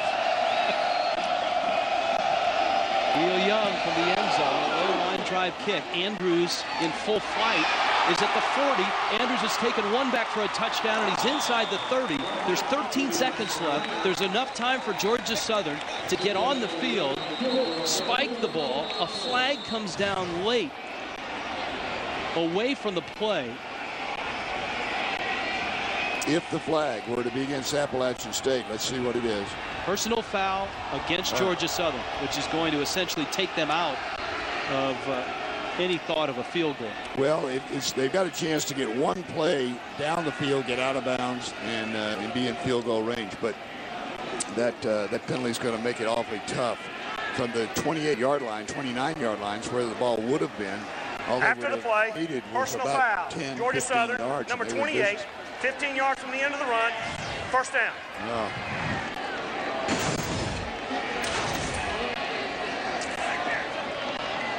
There's the late hit. Oh, boy. Too bad, because Chris Covington has been playing terrific football, but he just had his adrenaline going on that one. He may have cost his team 3 points, or a shot at 3 points. Hinton now on a 1st and 10, but way back to the 44, steps up, goes deep. Andrews incomplete. 7 seconds left. Andrews got separation just at the right time, and the ball sailed over his head. One way to go is what just happened. Throw the ball down the field, hopefully somebody can make a play for you on the sideline. Sometimes that ball will be tipped right there, lay up in the air long enough for Andrews to make the catch. The other way to go is to run down about 20 yards, stop along the sideline, throw the out, step out of bounds, and then you kick the field goal. Trio of receivers to the bottom of your screen. Let's see if Hinton goes there. You're not at time now. Probably has to go all the way down field. In trouble, hit, fumbles. It's loose and covered at the 44-yard line. And that is how the first half is going to end. A wildly entertaining one, especially for the fans here in Statesboro. Georgia Southern, number 25 in the country, and Chris Hatcher on top, 20-14 over the number 2 team in the country, Appalachian State. And for the most part, Georgia Southern contained Armani Edwards and that explosive offense for Appalachian State. 20-14 is our halftime score. SoCon Saturday here in Statesboro. Georgia Southern and App State. Georgia Southern trying to even their record at 2-2 in the SoCon. Of course, App State looking to go 3-0, looking to go 5-2. And we go down below. Chris Hatcher of Georgia Southern. Coach, you did a nice job in that first half of getting Armani Edwards out of his rhythm, containing him. We really did. We held him in check for the most part. He still had some big plays, which he's going to get no matter how good a defense you play. He's a great football player. I thought we did a good job of controlling the ball on offense and taking advantage of the opportunities that we got. And special teams, we had some good plays there other than the one kickoff return that we gave up to them. But all in all, good half. You know, we got a bunch of young guys at each and every play. They seem to be getting better, a little more confident. We just got to come out and execute as good as we did here in the first half, maybe even a little bit better if we're going to have a chance to win. Coach Sam White starting. Chris Covington, the adjustments you made, pulling him up in the box as a close receiver rather than defender rather than a deep defender, paid off for you. Yeah, he's a great player. I told you that early in the week that no matter where you put him, he's going to come play hard each and every play, and he made some big plays for us there, especially at the end of the half, and he's a team captain and wish we had more of him. You held the ball long enough to keep Appalachian State probably away from one more possession. Is that the plan in the second half? Well, the plan is to just score one more than they do, and however we got to do that, that's going to be the game plan in the second half. Hopefully we'll continue to drive the ball well offensively. I think that we're running the ball pretty good, and we're hitting them on some quick stuff. Maybe that'll open up some deeper throws as we go throughout the game. Coach, thanks for your time. Good luck in the second half. Thank you. Chris Hatcher in his second year as the head coach at Georgia Southern. Armani Edwards and Appalachian State has come to town. Georgia Southern has come to play. A great first half of football. Georgia Southern on top, 20-14.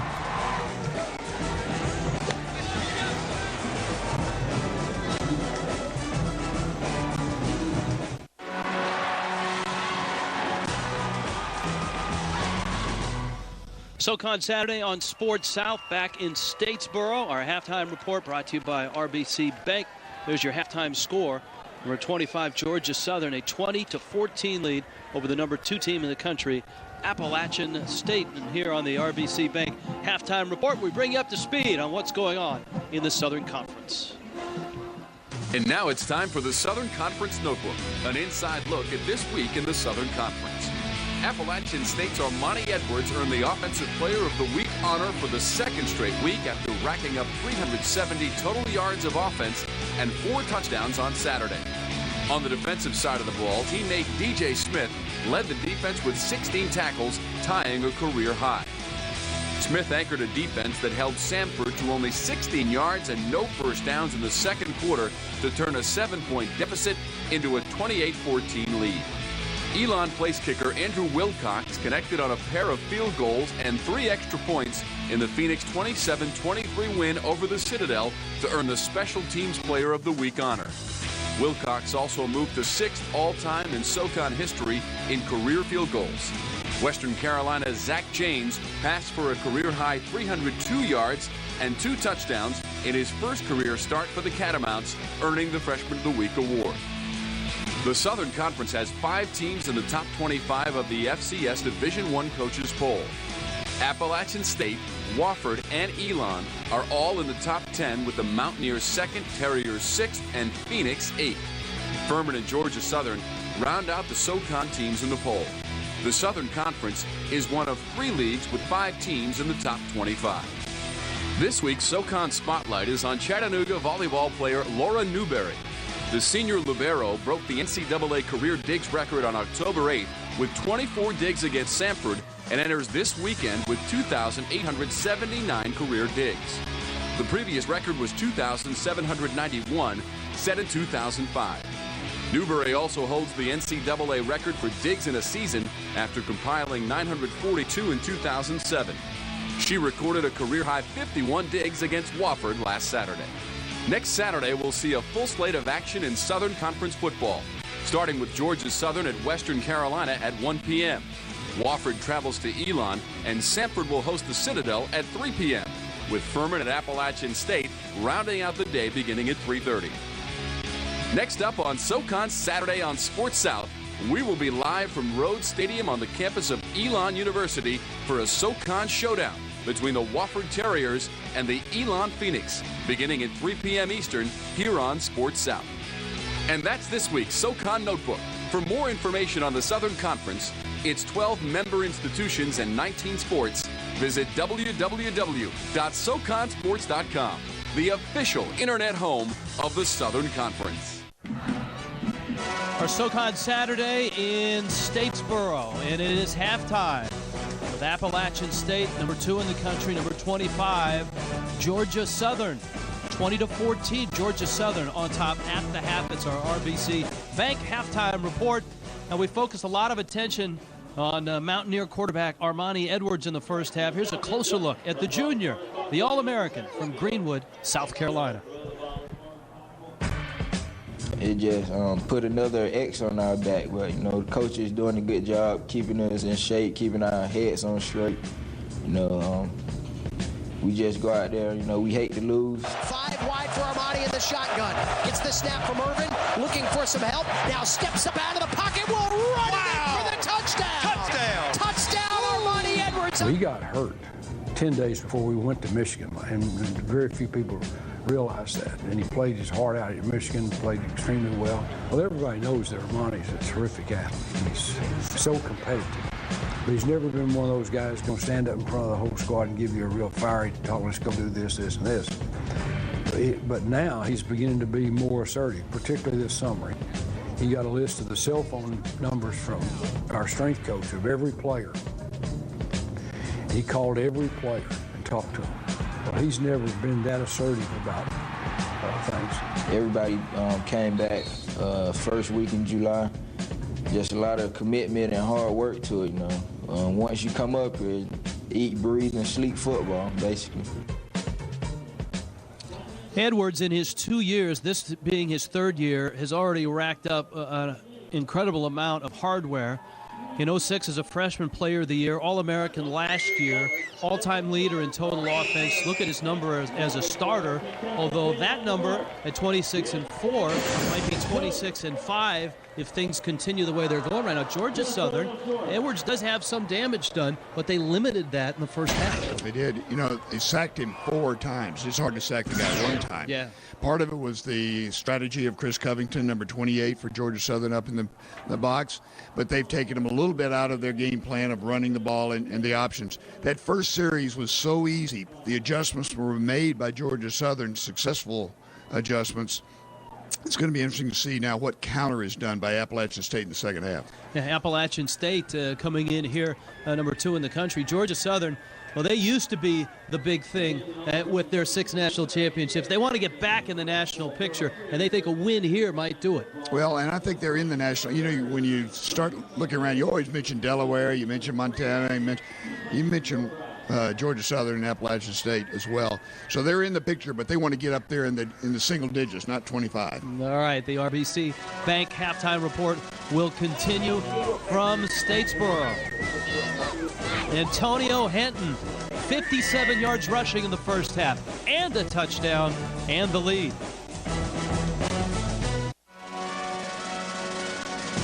SoCon Saturday, the RBC Bank halftime report continuing on a gorgeous day here in Statesboro, Georgia. The late legendary coach, Irk Russell, who had that long run as a defensive coordinator at Georgia, restarted the program here. And you can still feel the history, the traditions that he really started himself are still carried on here and still very powerful. I tell you, I went down and rubbed the old bald head of Irk Russell. He's one of my heroes. He did so many things that have been duplicated, copied. You know, the good stuff gets copied, and he set the standard for a lot of them. And I ran by beautiful Eagle Creek before the ball game as well. The magical waters of Eagle Creek. Did you dip your toe in it or anything? No. It's basically a drainage ditch that Irk Russell said was beautiful. And when he said it was beautiful, it was beautiful. Let's take a look at the highlights from the first half. Chris Covington, now this was a defensive adjustment that Georgia Southern made, and it made a big impact in the first half. You know, it may be just kind of a subtle adjustment to a lot of people, but when you change the dynamics of your defense, you bring an extra guy up what's called the box, up around the ball. Usually there's 7 people. Well, Covington made 8. There was one more guy than they could block, and he made the plays. Our Honda Power stats, those sacks, big ones for Georgia Southern. Total yardage, 195 to 212. Time of possession, pretty even. Special teams and those sacks that we just showed, probably the difference in the ballgame. You know, one of the observations I have is a 40-second difference between the time of possession. That means that both sides of the ball were getting their rest. That's why we've had such a fast-moving football game. And I think another guy that's played well, we haven't mentioned, Antonio Henton has run Georgia Southern's offense very well, the quarterback. We thought it might be a 2-quarterback look with Lee Chappell. We haven't seen Chappell yet. No, and I don't think you will either, because they're not going to change anything right now. They lead 20-13, Georgia Southern on top right now. Our SoCon Saturday, Statesboro, we've got the second half kickoff coming up. Our RBC Bank halftime report concludes.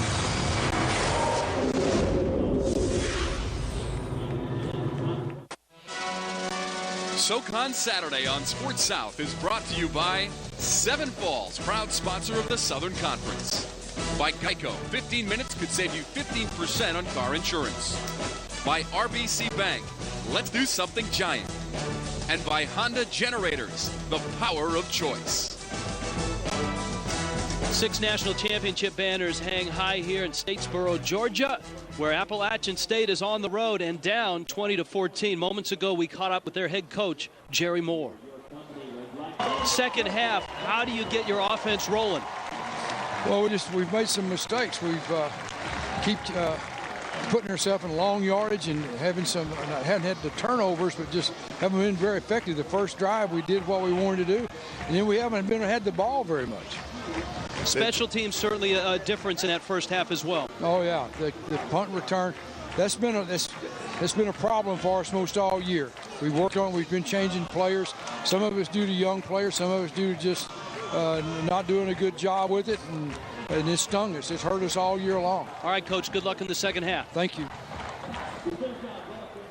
And the second half about to begin. Sam White will be interesting to see what adjustments both sides make. And if Georgia Southern gets a second half like they did the first half of Chris Covington, they'll be in good shape. Well, they've got to account for him, but the last time Appalachian State overcame a halftime deficit was right here to win at Georgia Southern in 2006. They trailed 7-3 at the halftime, came back and won it in overtime, 27-20. Actually, it was 2 overtimes to win it. There's Rajai Andrews. He had the big punt return, 84 yards for a touchdown. He and Daryl Pasco are deep. 4 kicks have been brought back for touchdowns against Appalachian State. Just heard Jerry Moore talk about the problems that they've had in defending returns. Pasco stumbles and ends up losing yardage on the return back to the 22-yard line. And we'll see if Georgia Southern's offense can stay as efficient and as effective as they were in the first half. Antonio Hinton, their sophomore quarterback, the transfer from Ohio State, leads the stat board. Take a look at his yardage. He's thrown for 124. He's rushed for 57. And he's made good decisions, Coach. He has made decisions as a runner and good decisions as a passer. And at first down, he's going to be a runner. And he's got a big hole, gain of 9. Dragged down by Anthony Williams. You know, when you run a draw play like that, it involves a long run. And watch right in here on the left side, right? Excuse me, let's go to that side right there. Watch as he releases up the field right here. You want those defenders to come up the field. In this case, the rush wasn't there. They were waiting on the draw, and they defensed it very well. Short yardage down on 2nd and 1. And Georgia Southern picks up the first down. Zeke Rozier with the carry. Just enough for the first down. Just keep moving those chains. The first half, the time of possession was almost the same. It was a 20-second, 40-second total, 20 for each team heading behind. But they don't want to put Appalachian State on the field. They've got a lead. They want to control the ball, extend the lead if they can. From the 35 on 1st and 10. To the sideline, and he's got Tim Camp falling out of bounds out of Harlem, Georgia. Camp, the senior, makes the catch. There's a flag down. Langston Tanyan giving all kinds of fits to Cole Fountain over on the right tackle for Georgia Southern. Tanyan's had a terrific first half. That time he made contact right as the ball's released. Let's see what the penalty's about. Holding. Offense. Number 78. 10 yards from the previous spot. Repeat first down. 78, that time they called Josh Petrovich, the redshirt freshman, 6'7", 245. He's playing way over here. Watch him grab right there. See him take it down. The appearance of a hole will sometimes get you. I'm not sure that was as bad a hole as you see most of the time, but it counted. So it's 1st and 20. Hinton, Andrews, nicely defended. Flying up was DJ Smith, who is a playmaker. He has really stepped up. Coach Jerry Moore told us during the week that he is one of those guys that's just become assertive. Watch him come straight up the field. Now he is going to make No bones about it. He knows that if he were to miss that tackle full speed, there's people coming behind. Second down and a long 20. It's getting quiet here at the second half. First half was up in the bit. That's because Georgia Southern was moving the football in the first half. Here they're moving backwards. Hinton got hit just as he released the pass, and it's incomplete. Good pressure by Jabari Fletcher of Appalachian State. So now it's third down and 21. You know, the players even seem to be slowed down. They're just kind of standing, and they're not standing around, but you can see they're not moving quickly. They're not hopping back to position. And the crowd is quiet, trying to get them fired up here on third down. But sometimes you come out, and if you get that lazy sound from the crowd, it will actually affect your tempo on the field.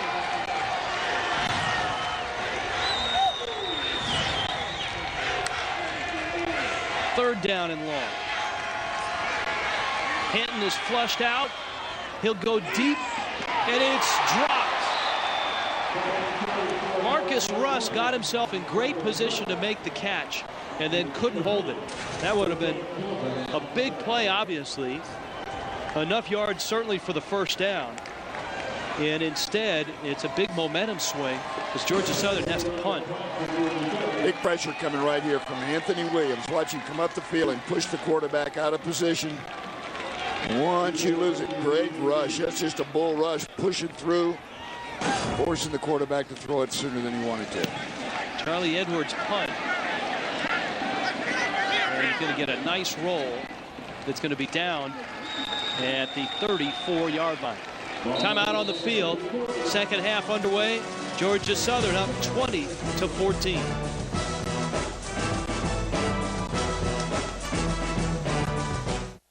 So on Saturday, Appalachian State, Georgia Southern. Appalachian State getting ready for their first possession of the second half.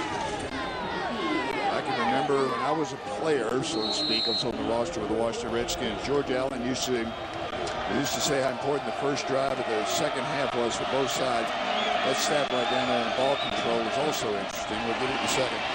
Edwards busts his way across the 45 out to midfield and to the 46-yard line. That's 184 pounds running like he's 284. That time of possession was pretty interesting there. We'll talk about it here in a second after we look at Armani. Look at him going to the left. No deception there. No option. Just a straight run. And keep moving your feet and keep driving. You notice he is hitting people with his shoulder pads. He's not accepting blows. He's delivering them. Edwards to throw it, got a man wide open, and he overthrew his tight end, Ben Jordan, who was rarely a target, but was wide open here. Had the chance to make a big play right there because he had gotten behind the coverage. The fake, the roll to the left. Jordan comes from right to left. Sometimes when you're running, if you don't attack the throw, if you don't run at the receiver, the ball will fly on you. When you're falling away, you don't know whether you're going to release it behind your head or out in front. We've talked about time of possession. I think a better barometer is number of snaps. Look at Georgia Southern has run 13 more plays than Appalachian State. That has helped contain Edwards and the Mountaineer offense as Radford is inside the 40 to the 38-yard line. And the reason that stat is the way it is the tempo. They're going a mile a minute. Both sides are. They're trying to wear the other side down, but both sides are getting rest because the offenses of each team are spending time on the field, giving the defense time to recover. Third down and 2.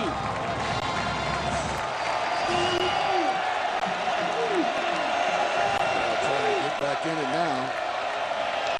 Big hole up the gut and a tumbling run.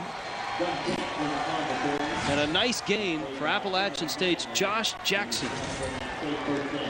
Josh Jackson doesn't get the ball that much, but at 6'3", 190, he looks like a big back going in there. They blitzed up the middle, Georgia Southern did, and ran themselves really out of the hole that Josh Jackson chose. Watch Jackson see the blitz here, and he cuts back inside of that.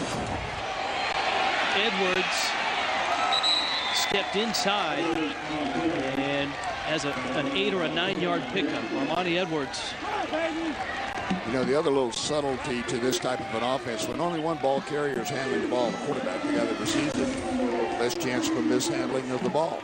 The exchange itself is always a chance, and the handoff is always a chance. He's only got one. He drops the 7-yard pass he catches from the center. Edwards sets up, going to throw. It's tipped and incomplete.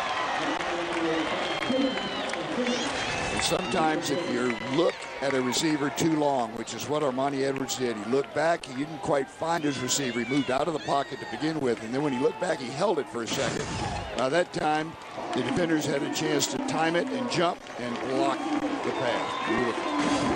To your point, no turnovers in this ball game. Listen, this is two well-played sides of the ball. These are two teams doing a lot of things right to make it an exciting game. On 3rd and 1, Radford up the gut, and he's got the first down to the 11. Radford runs hard. Josh Johnson runs hard. Armani Edwards runs hard. And you think of these guys as quick little scooters when they're running the ball. They actually have all the traits. You know, they've got that beautiful new complex up at Appalachian State, and they spend time in that weight room. It's paying off for them. For the Georgia Southern 11, flag goes down just as Edwards turned to look at the sidelines. Right on the snap, ball start, offense, number 8, 5-yard penalty, down remains 1. And it was Brian Quick, a wide receiver who moved. You know, a wide receiver should never be the guy that is offsides or illegal motion, because he really doesn't have to listen to the snap count. Just move on movement of the ball. He can look in and see that happen.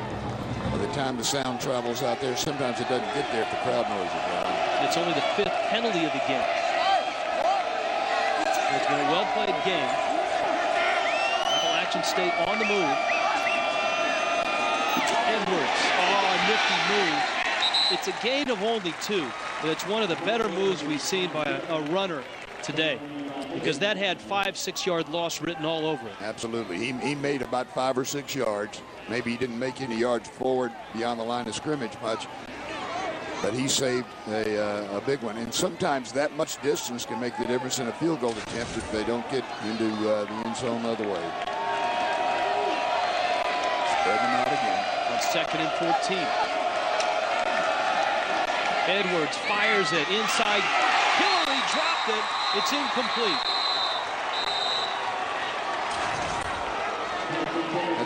That's an outstanding job by Carson Hill that time. Coco Hillary on the inside move. Ball is thrown perfectly into the body. It's not even out away from him, into the body. Nice throw on line. But watch him strip. See him come around. Carson Hill took the right arm of Coco Hillary, pulled it loose. Incomplete pass. You've got to have possession and control in order to make a football operation after that, football move. Now it's 3rd down 14, going to the end zone. Caught! Touchdown! Brian Quick. Quick took it away from Carson Hill, or rather took it away from Ronnie Wiggins.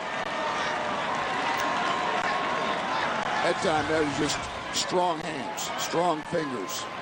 When you go up for the ball like that, it belongs to anybody, and it's just a lofting ball. The ball's not coming in hard. It's a matter of getting up, grabbing it, squeezing it tight. 2 nice throws by Armani Edwards. And the point is good. Brian Quick's first touchdown catch in his career. He's a freshman. Give him a chance to make the play. And he made it. Appalachian State back on top by 1.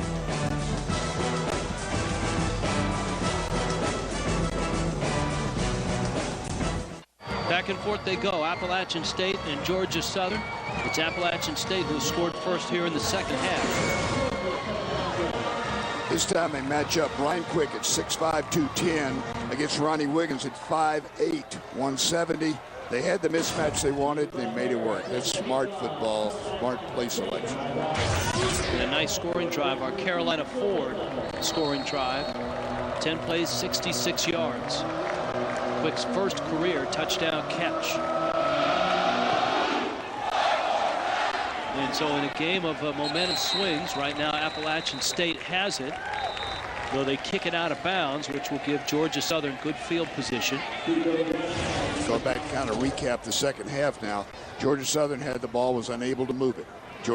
Appalachian State goes down and scores. That's what you want to do in the start of the second half, is try to get momentum on your side. Kick out of bounds by the kicking team. The first Number 39. Ball will be placed at the 40-yard line by rule. First down. Remember, Coach, at the start of halftime, Chris Hatcher told us he just wanted to be up by 1 point when it was all done. He's down by a point right now, midway through this third quarter. Well, that's the important issue right there. They don't keep the score in the third quarter. They keep it at the end of the fourth. And that's what every coach tries to tell their players. Don't get discouraged. If you get down, you got to play hard through 4 quarters. Tim Camp with the catch, and he's caught at the 46-yard line. It's been fun to watch these two quarterbacks. Antonio Henderson for Georgia Southern, of course Armani Edwards for Appalachian State. Hinton a little more success through the air, and Edwards a little more success on the ground. But both of them producing pretty much the same success, only a 1-point difference for their team. That's the important thing. And neither of them making a mistake. Neither of them throwing a bad ball or coughing it up. A lot of good decisions on both sides, absolutely. Hinton is stood up.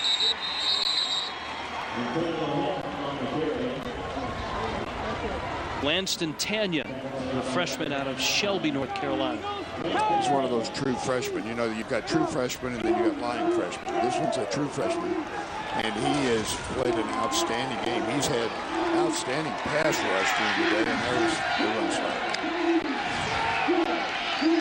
Third down, 3.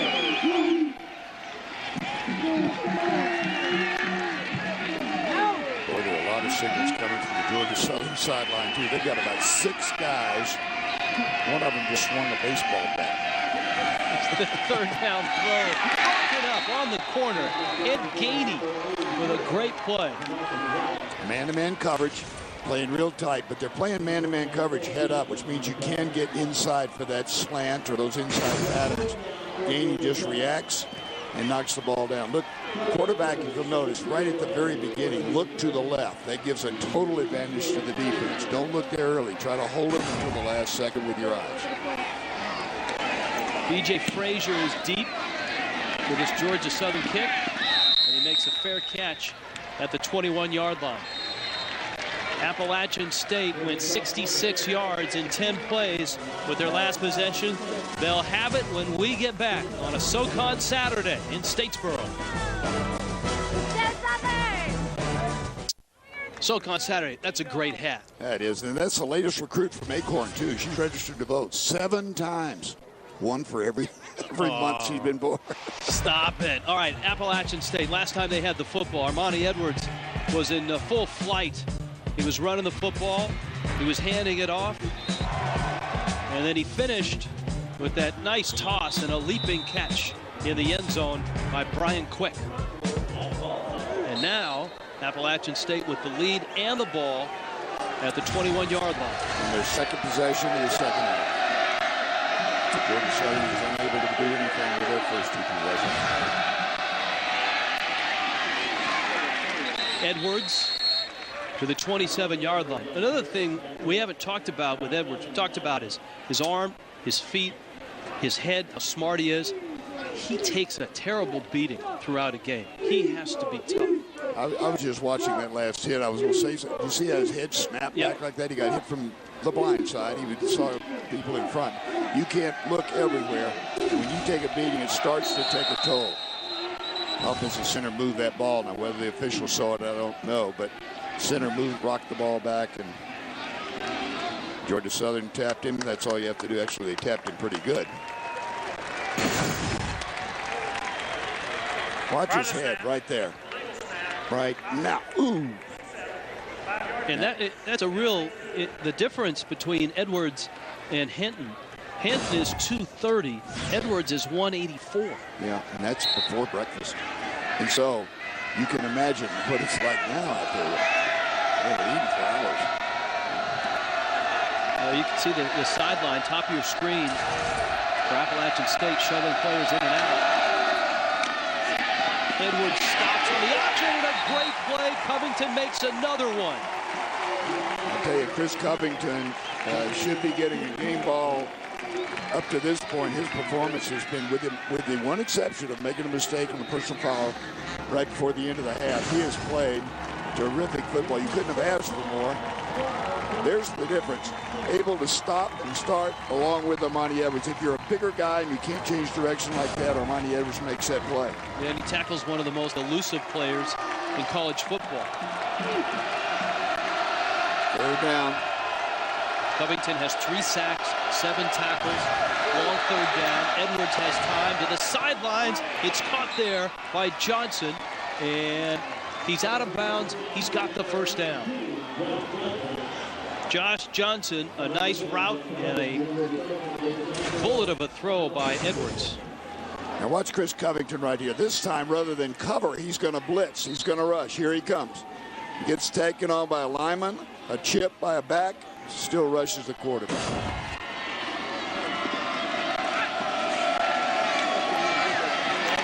Edwards on the handoff to Corman is hit.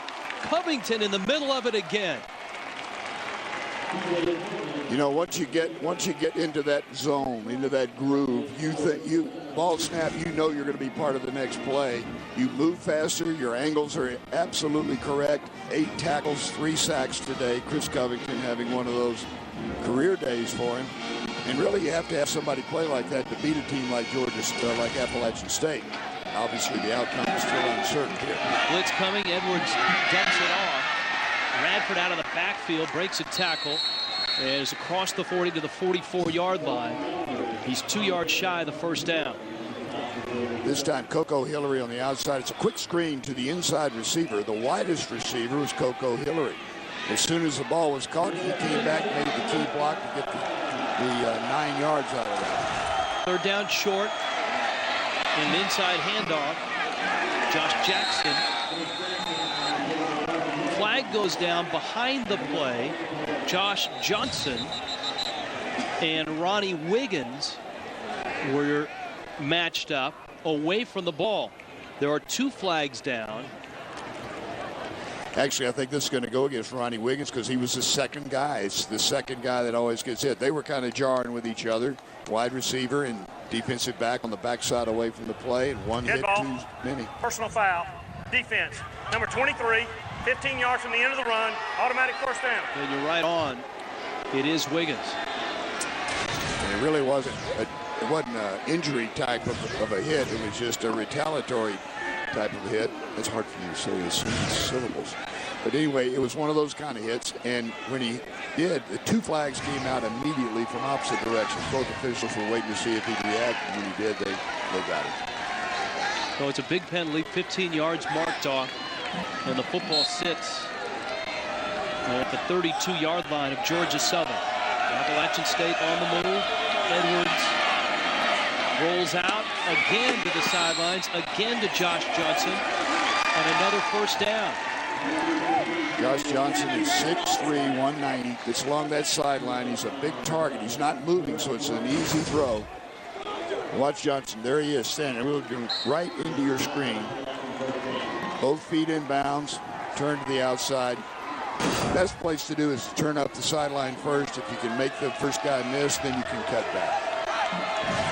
On 1st and 10, you could see the progression by Edwards, who looked deep and then found his man on the sideline, Johnson. And on 1st and 10, he's going to keep it right up the gut, inside the 15, busts his way down to the 13-yard line. 7 more yards on the ground. He takes another punishing hit at the end of the run, but Edwards pops right back up.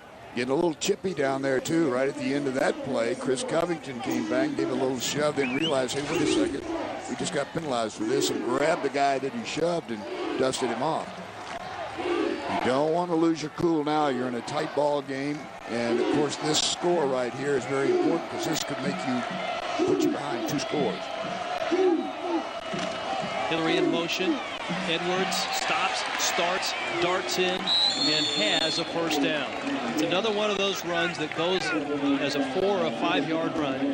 But he again, he makes a couple guys miss, picks up the first down. And it should be 1st and goal now for Appalachian State. Edwards is now over 100 yards on the ground.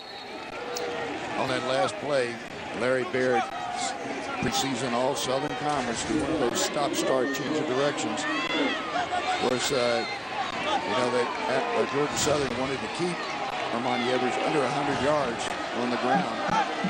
That's easier said than done. This is Radford to the 6. It's a gain of 3. Another good, this drive started just outside the 20-yard line. So here's another time where Georgia Southern has been unable to stop that methodical drive by Appalachian State with all their weapons. A lot of substitution. Here come 2 new receivers in the ball game. Their receivers are really receivers slash running backs. This will be the 9th play on this drive. 70 yards total. Radford hit by Quentin Taylor, and he'll gain maybe a yard. Very important 3rd down coming now. This could make the difference in an 8 or a 9-point difference, depending on whether they go for 1 or 2, or a 4-point difference. Georgia Southern would be 1 touchdown away from taking the lead again if they can hold them defensively right here and force the field goal. Crucial for both sides. 3rd and goal just outside the 5. 11 plays on this drive. 74 yards. Edwards going to go to the corner again for Quick, and this time it's incomplete. This time it was Daryl Norman he was matched up against. Yeah, they added a couple of inches there. 5'10", 185, a redshirt freshman against Quick, who's 6'5".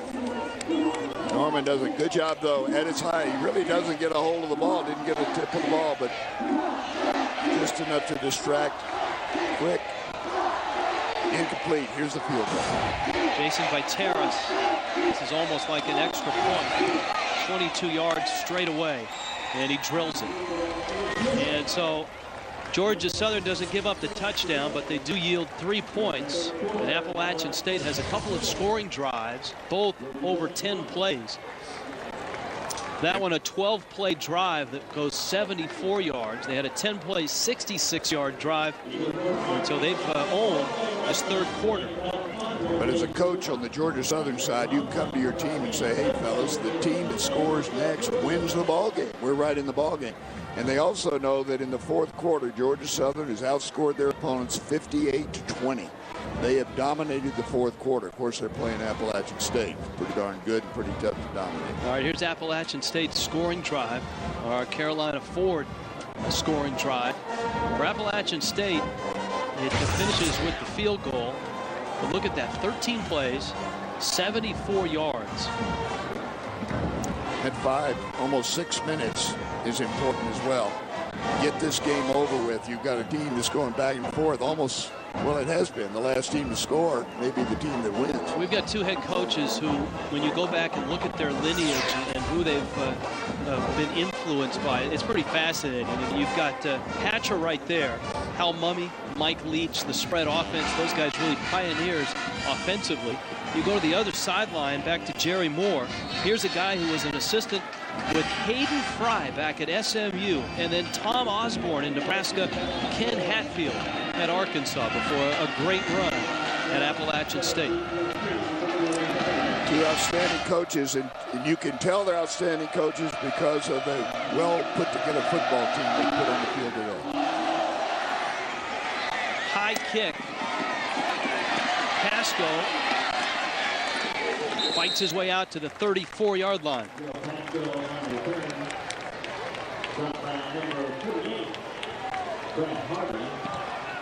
The Southern Conference will like to congratulate this week's SoCon Student Athlete of the Week, Pierre Banks of Appalachian State. I mean, this kid is incredible. He's a great player on the field. Off the field, he's got a 3.91 GPA. He's completed his bachelor's in communications, and he's just a semester shy of getting his master's. SoCon Student Athlete of the Week. Now let's see if Georgia Southern can move the football in the final minutes of this 3rd quarter. Now Outstanding play by Finnery that time. He just came around the corner and closed the gap. Sometimes when you come up the field, you can't change direction and close down the line in order to catch a quick back. He did.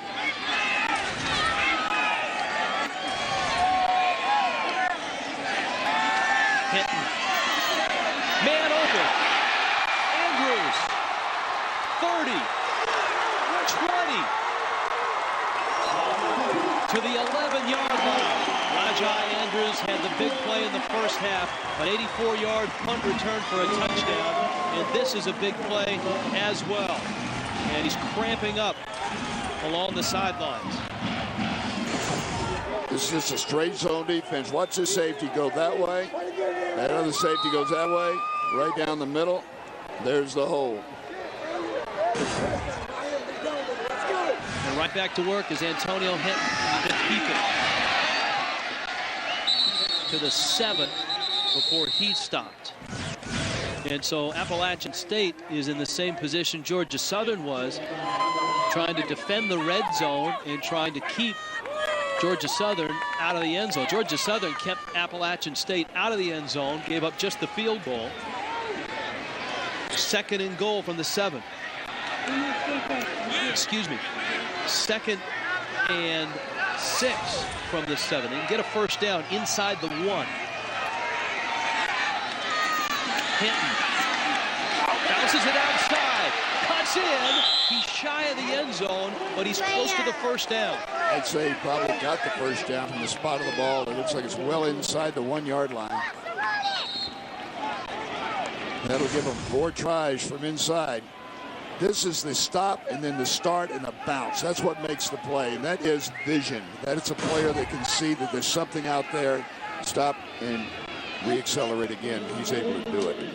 He doesn't have that same quick look that Monty Edwards, but boy, he is faster. You say faster than he looks, or faster than you think. I have no idea how fast you thought he was, but he's fast. He is faster than I thought he was. And there's the measurement. And you thought that in your head, right? I did. Yeah, good place to think it. All right, and you're right. He did get the first down. All right, that is a good spot for first down. Yeah, inside the 1. Absolutely. Coach's dream. They're going to wait until they finally get that chain over before they switch it to the 1. All right, here's the countdown. There it goes. There it is. All right, let's see.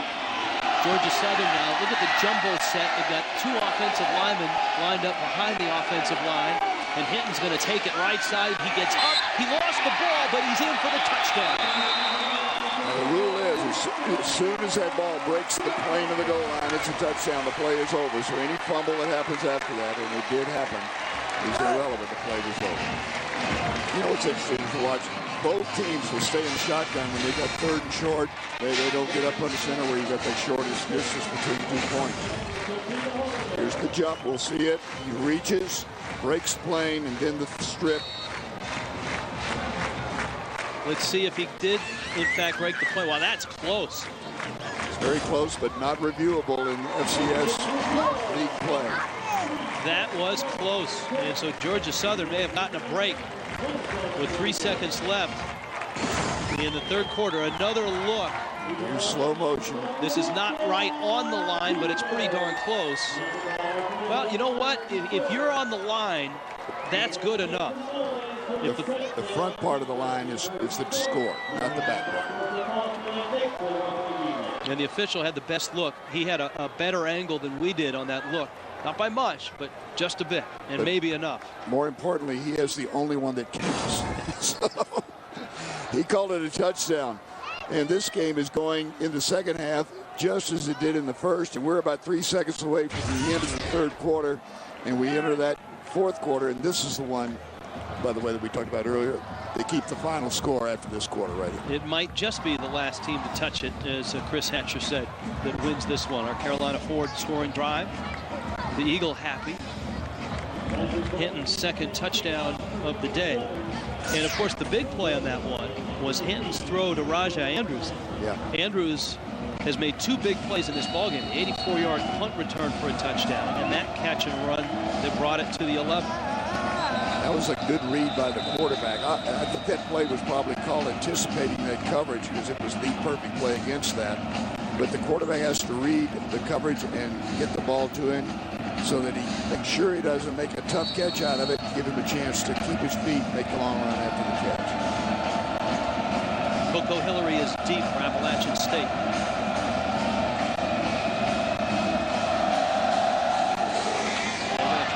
Away from him, and that's not the way to do it by kicking it out of bounds. Appalachian State will have great field position, and the clock did not start, and so 3 seconds remain in this third quarter. Coaches are giving a lot of verbiage. Notice how slow the kicker comes off the field. He wants to be the last. I'll wait till coaches go back to their other duties. The last thing they want to do is kick that ball out and give the ball to App State at the 40-yard line. That's a short field for them.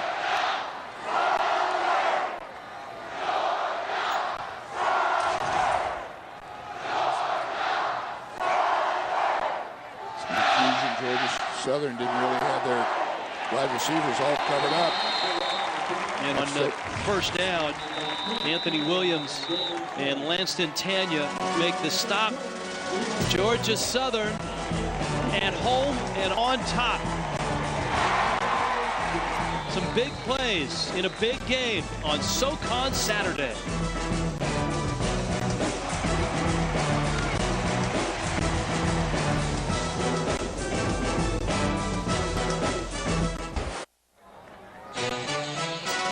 SoCon Saturday on Sports South is brought to you by Carolina Ford, Drive One. By Food Lion, good neighbors, great prices. By Sherwin-Williams, ask how, ask now, ask Sherwin-Williams. By RBC Bank, let's do something giant. And by Choice Hotels. Book now at choicesportstravel.com. We'll see you there. If you've just joined us, you've missed 3 terrific quarters of college football. The good news is 1 quarter left. Armani Edwards and Appalachian State with the ball, trailing on the road to Georgia Southern. 2 of the most storied programs in all of college football. Appalachian State has won the last 3 national championships. Georgia Southern wrote the book on national championships. 6 flags hang from Statesboro. Appalachian State right now is the dominant team, and Georgia Southern would like to get back to their past, get back where they were. Edwards hands it off, big hit. Josh Jackson goes down. Quentin Taylor made the stop. Through 3 quarters, the numbers look like this. Our Auto Bell car wash numbers. Offense, and you know, Sam, you look at the numbers and they're fairly even. Big plays. I mean, what we don't see there is the Chris Covington hits, the runs by Armani Edwards, the decisions by Antonio Henton. There's Edwards again. This time he hits his big tight end. Jordan is inside the 30, down to the 28-yard line. Same play they ran earlier in the ball game. Quarterback Armani Edwards fakes the run, rolls out. Tight end comes across the field. Now, this time Armani Edwards is going to go to his good side. Here comes the receiver coming across Jordan from the other side. And what happens when you make the fake? The linebackers bite. The tight end then gets behind him, and he's open. He overthrew Jordan a couple possessions ago. Play fake, quick throw, and it's incomplete. Chris Rogers may have gotten a hand on that ball before it bounced out of the arms of Hillary. Rogers really gambled. Let's see on the replay if he got a piece. This is one of those plays where you don't go unless you didn't get there. You don't go unless you're sure you can get there, because if you miss that ball, that one was gone. There's nobody back. Chris Rogers is the last line of defense. He was the deep safety. So a good gamble. It's 2nd down and 10. From the Georgia Southern 29. Armani Edwards around the left side. Flags go down. Edwards goes down at the 23-yard line. Flag is back at the 28. We're into the 4th quarter in Statesboro.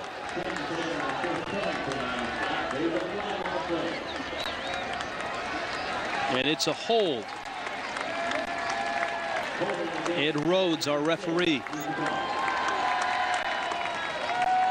Greg Coley may have been the guilty party. I think that penalty is going to go against Jordan, number 84. There's the hold right here. You can see it. Anytime you can't pull away, they're going to call that. But the App State offense now has two tight ends only. The left tight end was actually a lineman. Ori Fry. Yeah, and then Brett Coley as well. Edwards tucks it and goes down at the 29-yard line. It's a gain of 11. Sometimes on a play like that, when Edwards picks up 11 yards, defensively you feel like you've made a nice play because he didn't go 40. Right. Your heart stops a little bit. As a coach, you're leaning the other way. You just find yourself pushing against the air, trying to stop him. But he can't go all the way anytime. So it's 3rd and 10. He throws on the run to the sidelines, has a man caught by Washington, and Washington is knocked out at the 17-yard line. That's enough for the first down. Tavares Washington. Armani Edwards through the air, on the ground, and he's only a junior, yet his numbers stack up against some of the most explosive quarterbacks in NCAA history. But look at some of these names: Brad Smith, Vince Young, Antoine Randall. You're looking at the best of the best right there, and to do it in the air and on the ground, you know, usually you've got one particular skill. You've got a God-given talent and you exploit it. Very few can do it through the air and on the ground as well. He is in exclusive company right there. He has run for 123. He has thrown for 142. But his team is down 3 on the road. Edwards keeps. Covington caught him. Edwards broke loose and gets to the 8. What a run by Armani Edwards. The aforementioned, your heart stops because you know he can break it. Exactly what we were talking about. You never can assume that this guy will concede the tackle. He is going to try to make one extra effort, and even though he breaks the first one, watch the spin move and still keep his balance right there.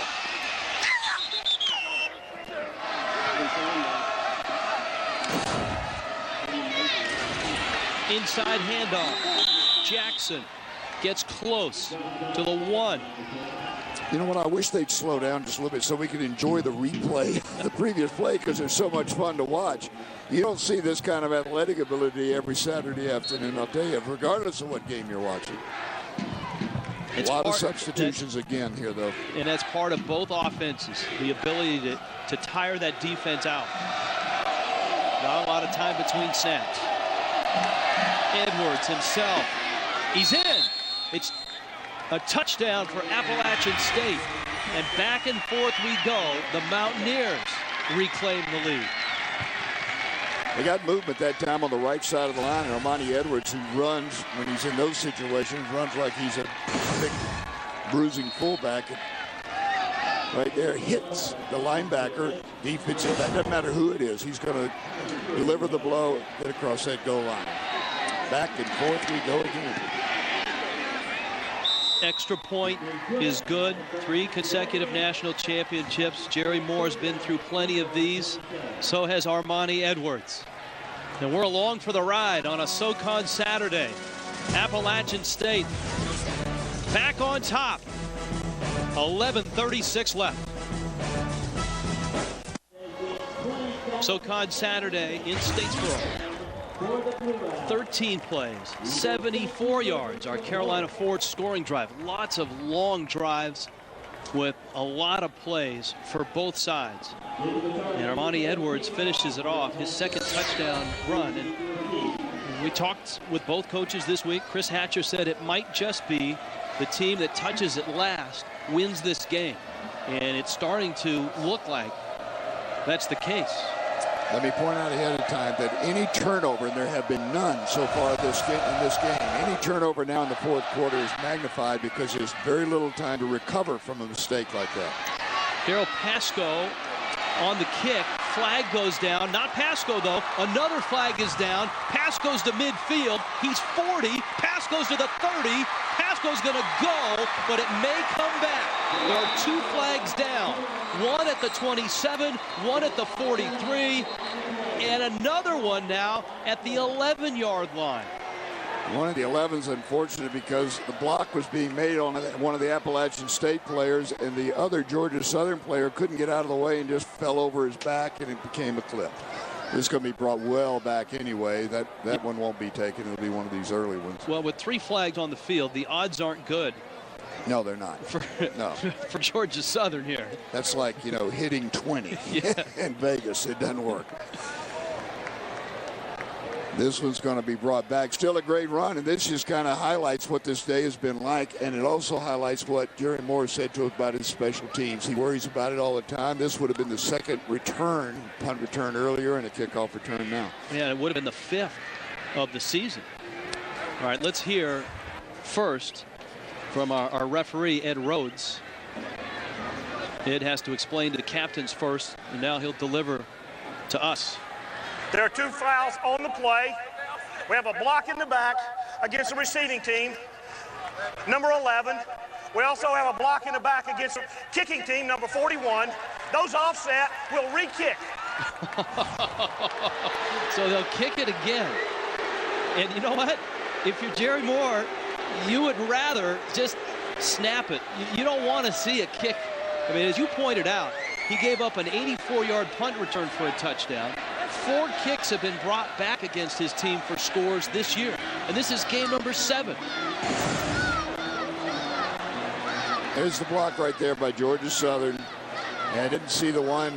You can't hit anybody in the back, even if you are a cover team. The old rule used to be that you could run up behind somebody and just shove them down. That rule's been changed. Is there any way we could call a timeout from up here in the booth? I need a rest personally right now. This one's been moving back and forth.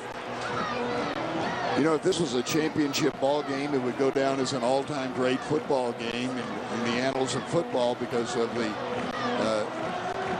well-played nature of this game. Well, you need a timeout. How about Pasco, who just ran 100 yards and has to come back and return another kick? Look at, he's breathing through his mouth. He's not even breathing through his nose. He's still winded, I'm telling you. That's how you tell. When they close their mouth and they go back to breathing through their nose, they've totally recovered. They're ready to go again.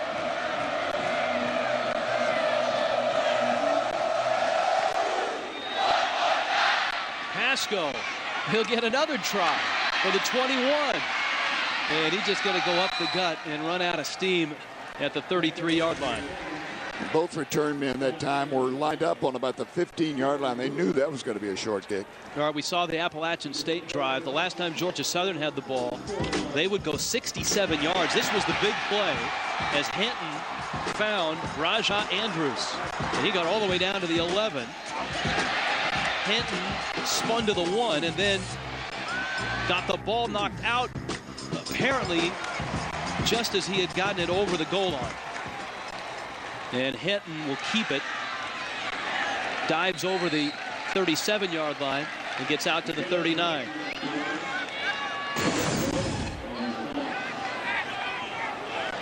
Our game summary: Armani Edwards, 286 yards total.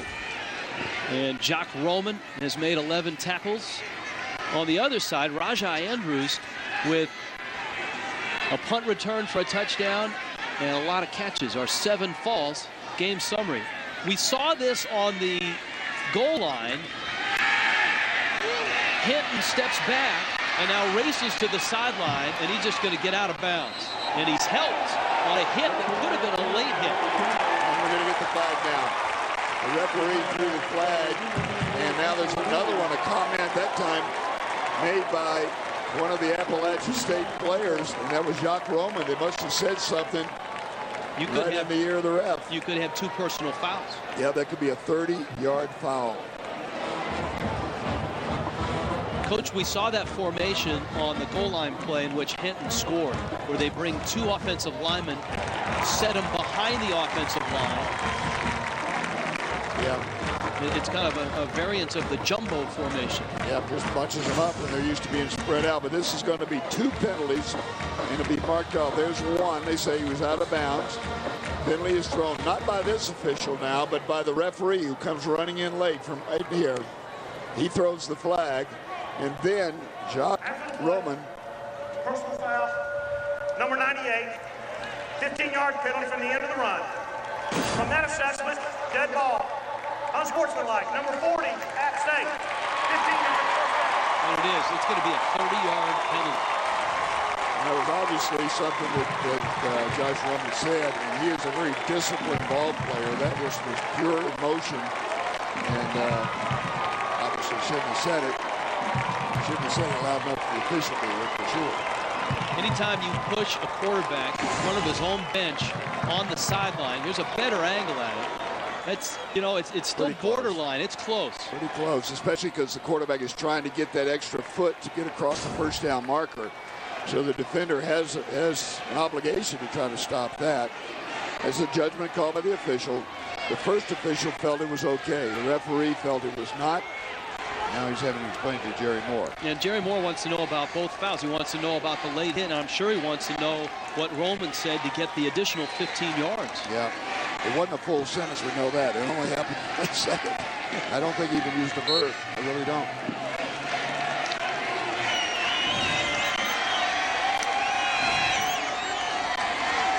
First and 10, Hinton with time to the sidelines, and it's through the hands of DeMarcus Watts, who is hammered by Ed Gainey after he dropped the ball. Yep, and Ed Gainey gave him a long look, and you've got to be careful right there. You've already got the officials sensitive to this. It could be called taunting. Get away from that guy. Deliver your punch, play tough, and then get back to football. Georgia Southern right back at it. Second down and 10 from the App State 26.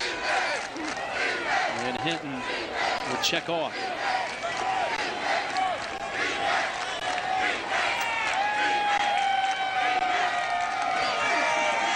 A draw. Hinton inside the 20, down to the 16, right at the first down. We'll see where they mark it. He's got the first down. Good call. What they're doing, Georgia Southern's going to the line in a full formation. Everybody's getting set, forcing the defense to show, and then they make the call. Here's the draw play. What you want is people coming up the field, which they got. If you don't have pass rush, the draw won't work. If they're sitting there playing along the line of scrimmage, they'll just make the tackle. But you're getting the pass rush right now from App State. First and 10 from the App State 15. Hinton lofts it, end zone. McIntosh, touchdown.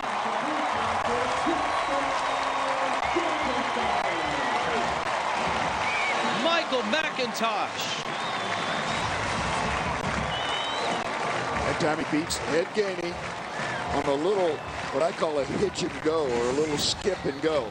Watch right here. He's going to go up, he's going to chop, and then take off.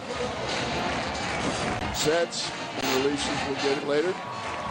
Take my word for it, he did, and the corner bit on it. Ed Gainey could not recover in time. A perfect throw that time from Antonio Hinton, who's supposed to be the guy that beat you with his feet. Yeah, I know he threw it with his hand. I saw it. He's thrown well. He's had some balls dropped. Not this one, though.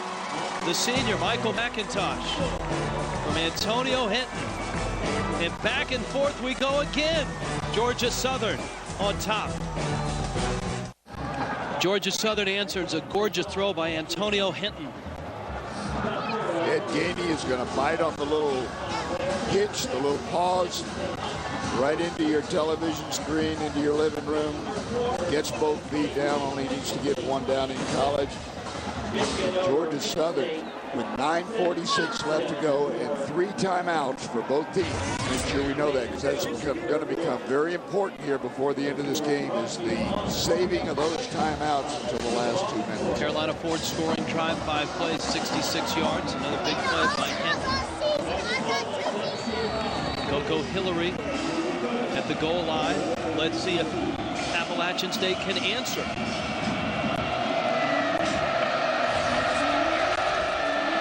Three-point game, 9:46 left in it. Hillary at the 14. from behind. Good play on special teams by Evan Mattingly. And a flag goes down. They're going to call a penalty this time on Mark Thomas. A little bit of a late hit after Coco Hillary was down. Number 27 for Georgia Southern. You mentioned in the last drive, as Chris Hatcher right now is upset with the officials, you mentioned that the officials were sensitive, and I think that might have been part of what Jerry Moore was talking. Personal foul, late hit, number 27 of the kicking team. 15-yard penalty, first down. Remember that sequence when Jerry Moore was talking to Ed Rhodes? A lot of times you talk about the foul, but you also say, well, make sure you call it both ways. Yep. Well, right there, you see it. It's a little late. It wasn't a hard one, but it's late. And you're right, when you say sensitive, all they're doing is they're seeing a team. Both teams now getting a little chippy with each other, and they're going to control the games. Part of it is that's good officiating. Remember, Coach, we didn't have a lot of penalties in the first half, and that's a good example of the chippiness. App State keeps it on the ground. Devin Radford carries out to the 45-yard line. It's a gain of 7. Let's look right here. Is he blocked into this receiver? Watch right here. Is there a block that knocks number 27 right into that? Looks like it was, actually. I think Mark Thomas may have gotten a penalty that not much he could do about it. Edwards spins to the left, cuts back to the right, has another first down. Takes another big hit. Into Georgia Southern territory. Every time these teams play, it seems to come down to the wire. Last year in Boone, and then in Statesboro 2 years ago in 2 overtimes. They're 11, 11, and 1. Dead even coming into this ball game. Here's an important point here. Georgia Southern is up by 3. When they score, if Appalachian State scores, they go up by 4. They force Georgia Southern not to match them with a field goal, but they have to go for the touchdown. So this is really advantage Georgia Southern in a back and forth high scoring game. 7 times the lead has changed hands between these two teams. I just said advantage Georgia Southern. I meant to say advantage Appalachian State because they're the ones that go up by 4. That's all right. Save the thought because you can use it in about 5 minutes when momentum swings again. I'm exhausted. I'm really just done. Edwards now facing 2nd and 10. Ball just inside Georgia Southern territory. Trying to use the clock. Since it's the next team that scores and wins, they'd like for them to be right at the end of the game, and they did. Edwards. Clock continues to roll. Edwards to the 43-yard line. That's a gain of 5. You know, I told you earlier that most teams get 3 possessions per quarter. Well, in the 3rd quarter, both teams had 3 possessions. In this quarter, both teams have had 1 possession. Into the 2nd, there's a change of direction. He is so quick. And it's not just quickness. It's that little roll of the shoulders and the ball moving away from his body like he's going to pitch it that throws everybody out. On 3rd down and 5, Edwards will throw, and it's incomplete. He led his man, B.J. Frazier, a little too much. And so it's an interesting part of the field to be faced with a 4th down and 5. App State is going to bring, it looks like they brought their, Edwards is still on the field. It looks like they brought their punt team on and then brought them off. And there's a timeout called. Georgia Southern is going to burn a timeout. There at one point was about 20 guys in white jerseys on the field, either coming on the field or going off the field. And so at 4th and 5, with the ball at the 43-yard line, it's decision time for Jerry Moore. Well, you know, here's what you're thinking on both sides. Neither team has really stopped the other team's offense. So do you give them possession? even though you could back them up a little bit. And if they could just get a long drive with 7:21 left to go, they could either score and put the game out of range, or they could eat the clock up and maybe give you no time or very little time to get back into it. Or do you say, let's just draw the line and do it right here? Watch on the outside now, the pressure coming right here from Dakota Walker. He's the one that forces his incomplete pass. That red rush, you could feel him coming, nobody blocking him. The ball then is underthrown because he had to throw it off his back foot. Little things like that that happen, they never make the headlines, and they really go unnoticed from the stands. But that's why this is such an important team sport. 11 team players on both sides working together at the snap of the ball. 4th and 5. Appalachian State with the ball. Georgia Southern territory. Edwards flushed out. Rolling to the sideline. Throws. Caught. Hillary at the 35. Coco Hillary stayed in the pattern. Edwards stayed with the receiver, and Appalachian State has a big first down. And on that play, when Armani Edwards scrambled to his left, one of his offensive linemen, I missed the number on it, but one of the interior linemen swung his leg out to try to trip. Watch when he moves to his left right here. Watch the lineman throw his leg out there. He missed, but that is a penalty. Had he tripped the guy, that ball would have been brought back. Instead, a great pass and an outstanding high jumping catch. Coco Hillary did it again. Edwards will keep left side. He's going to pick up about 5. Remember that play, 4th down and 5. Gamble with 7.5 minutes, 7:20 left to go in the ball game was completed. Edwards to Hillary. And remember, it was Georgia Southern that had to burn the timeout, and they've got 2. Georgia Southern has the lead, but Appalachian State is on the move and within field goal range. Actually, that whole process may have been done to try to get them to burn one to gain an advantage in the timeouts by Appalachian State. Clock approaching 6 minutes in what has been a fabulous ball game here in Statesboro, Georgia. Edwards spinning inside the 20. And he's run out at the 19-yard line, just shy of the first down. You know, in college and in high school football, the hash marks are wider than they are in the pros, so you've got a short side and a wide side. Appalachian State has been running to their left, which happens to be I don't know if they're running to their left or if they're running to the short side of the field, but when they run to the short side of the field, they can use the sideline to stop the clock. I'm not sure they really want to stop the clock right here. I think they want to use it up. Radford will pick up the first down on that 3rd down and short. And he's down to the 16-yard line. 5:51 left. Now, if you're Appalachian State and you're saying to yourself, we're going to score here, they can't stop us. Let's don't score too quick and give them a chance to have the ball last. My guess is that both teams, this possession will be completed.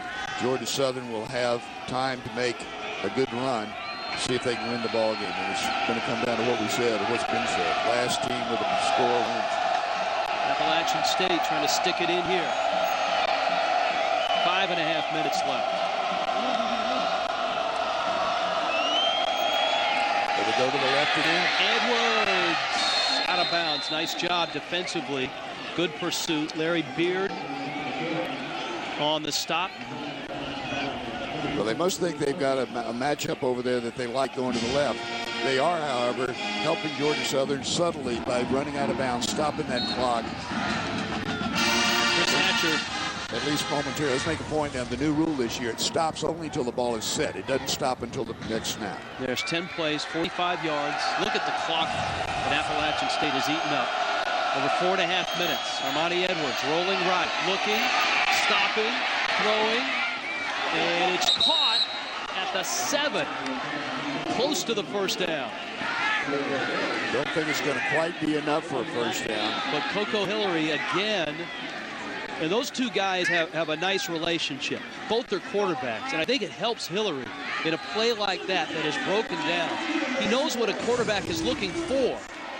And it's his second catch he's made in this fashion on this drive.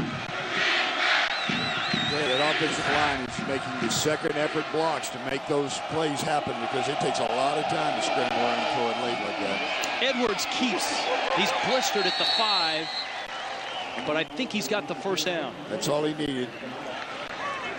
Clock now will, once they decide it's a first down, they'll stop the clock, spot the ball, and then restart it. Stopped at 4:08. Chris Hatcher, the head coach at Georgia Southern, told us this week he felt his program was one big win from getting back to where the program was in the days of the 6 national championships. He didn't say it outright, but you could tell he meant this would be that big win. Well, there's no question about it. You're playing the #2 team in the nation. You're playing a team that is a 3-time national champion looking for 4 in a row. This is a big win for anybody. And here at home, against what is not only a good team, an arch rival. These teams want to win against each other every time they go out. Trying to stop one of the great offensive forces in college football, Armani Edwards in Appalachian State, on 1st and goal now. Radford is turned inside to the 4 before he's brought down. Derek Hayden brought him down. And now the defense will have to start considering whether they want to stop the clock here to leave more time for their offense. Georgia Southern is going to see Appalachian State use all of the clock. Snap that ball as late as they can. They're going to stay out of that hurry-up mode now because the clock is on their side. The side of Appalachian State. 2nd and goal from the 4. Edwards gives it. Radford spins, and he's short.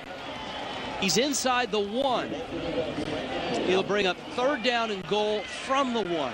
Yeah, this would never be done by a coach, but right now, honestly, from the standpoint of Georgia Southern, they're probably better off if he had scored right there. They would get the ball back. The chances are very high that Appalachian State's going to score from this distance out.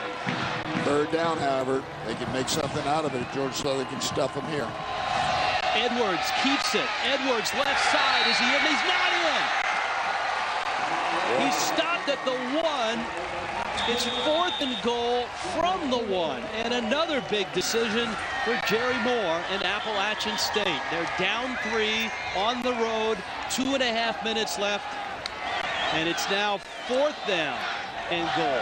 And the timeout is taken. Let's see who took it. It could have been either Georgia Southern is going to take a timeout now. Make sure they got this one right. Georgia Southern burns the timeout. Appalachian State a yard away. It's 4th and goal from the 1 when we get back.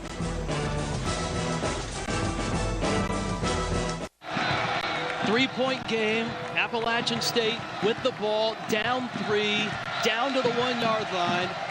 4th and goal. 2:39 left. 4th quarter. Armani Edwards. 2 important people in this play. The line judges. They've got to measure whether he gets in or not. Edwards keeps it up, over, in, touchdown. Appalachian State has regained the lead. 2.5 minutes left. Wow. The old take a running start and jump and reach. Obviously, it wouldn't have mattered if you fumbled the ball, so you're going to stick that ball out there as far as you can. It's an important kick right here. It's missed. He missed it, and so it's a 3-point game. A field goal can tie it with 2.5 minutes left. Georgia Southern will get the football back. Okay, I need an EMS crew up here real quick because this one's going. This was taking me out. All right, just for you, Coach, we'll take a timeout after we watch Edwards flying into the end zone. His 3rd rushing touchdown of the ball game, and a level look. We talked about how close the score by Hinton was earlier on his quarterback sneak. This one is equally as close. And I mentioned right before the snap that those side judges, the line judges that are looking right down the goal line, they make the decision, does it cross the plane? It doesn't have to touch the ground across the plane, just the invisible plane that shoots straight up from the goal, from the front of the goal line. That was a 16-play, 62-yard drive that ate up 7 minutes and 10 seconds. And now Now Chris Hatcher and Georgia Southern is going to have to answer. Antonio Hinton, the sophomore quarterback.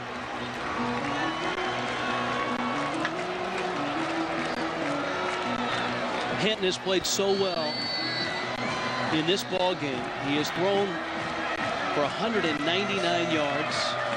He has rushed for 99 yards. And remember, Georgia Southern has taken 2 kicks back for scores. One was called back. This man, Daryl Pasco, had one called back. And this time, he is swallowed up at the 18-yard line. That was an important coverage by Appalachian State. Field position right here makes a tremendous difference. This is only a 3-point difference. This is about as loud as it gets here at Georgia Southern. We've got some people here that have been at Georgia Southern games for years, and this is it. Ranked #1, am I correct? Statesboro, Georgia, home of Georgia Southern. They have the football. They trail the #2 team in the country by 3 with 2.5 minutes left. Antonio Hinton sets himself, fires down the middle. He's got a man. It's caught. It's Camp. He's 30. He's 20. He's caught at the 15-yard line. Oh, boy. Tim Camp from Antonio Hinton, and they're going wild in Statesboro. They are within field goal range. Obviously, with 2:19 left, they've got time, if they can, to stick it in the end zone. Tim Camp has a lot of speed. He's really a special team star over the years right here. Perfect throw from Hinton. And almost, if he hadn't stumbled on the catch right there and hadn't lost his stride, I don't think they'd have caught him from behind. But they are in field goal range right now. 67 yards on the pass and catch. And it's Hinton who keeps it. Spins away from trouble and is caught at the 14-yard line. The clock rolls. If you're Appalachian State, do you think about calling a timeout? There's the throw and the catch. No, if you're Georgia Southern, you don't call timeout here. You want that clock to work down. Not Georgia Southern. If you're Appalachian State. Well, they might consider it to give themselves a chance. And they just did call a timeout. Yep. You're playing now with, can your defense, A, stop them, and how much time are you going to leave our offense to come back and match it if we can't stop them? Now, stopping them means no score. That means blocking a field goal attempt as well, or at least causing one to be missed. You can see the 2 timeouts remaining for Appalachian State. Georgia Southern has 1. Adrian Mora, the field goal kicker for Georgia Southern, has been accurate today. He's hit a pair of field goals from 24 and 37 yards as he stays loose on the sideline. Once again, no turnovers in this ball game. This has been a perfectly played game. 2nd and 8.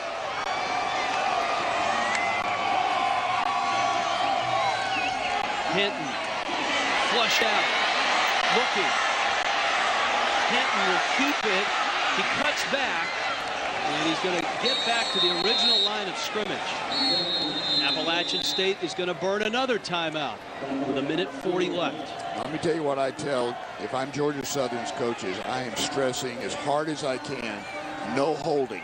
Do not commit a holding penalty and knock us back and make this field goal tough. We talked an awful lot about Armani Edwards and the yards that he racks up. How about the day for Antonio Hinton? We've seen outstanding performances on both sides of the ball. Hinton and Armani Edwards on the offensive side of the ball. How about Chris Covington defensively for Georgia Southern, and defensively for, really, if I had to pick one guy out, I'm not sure it'd be, because they've all played so well for Appalachian State defensively. True team defense. Freshman kicker Adrian Mora pacing.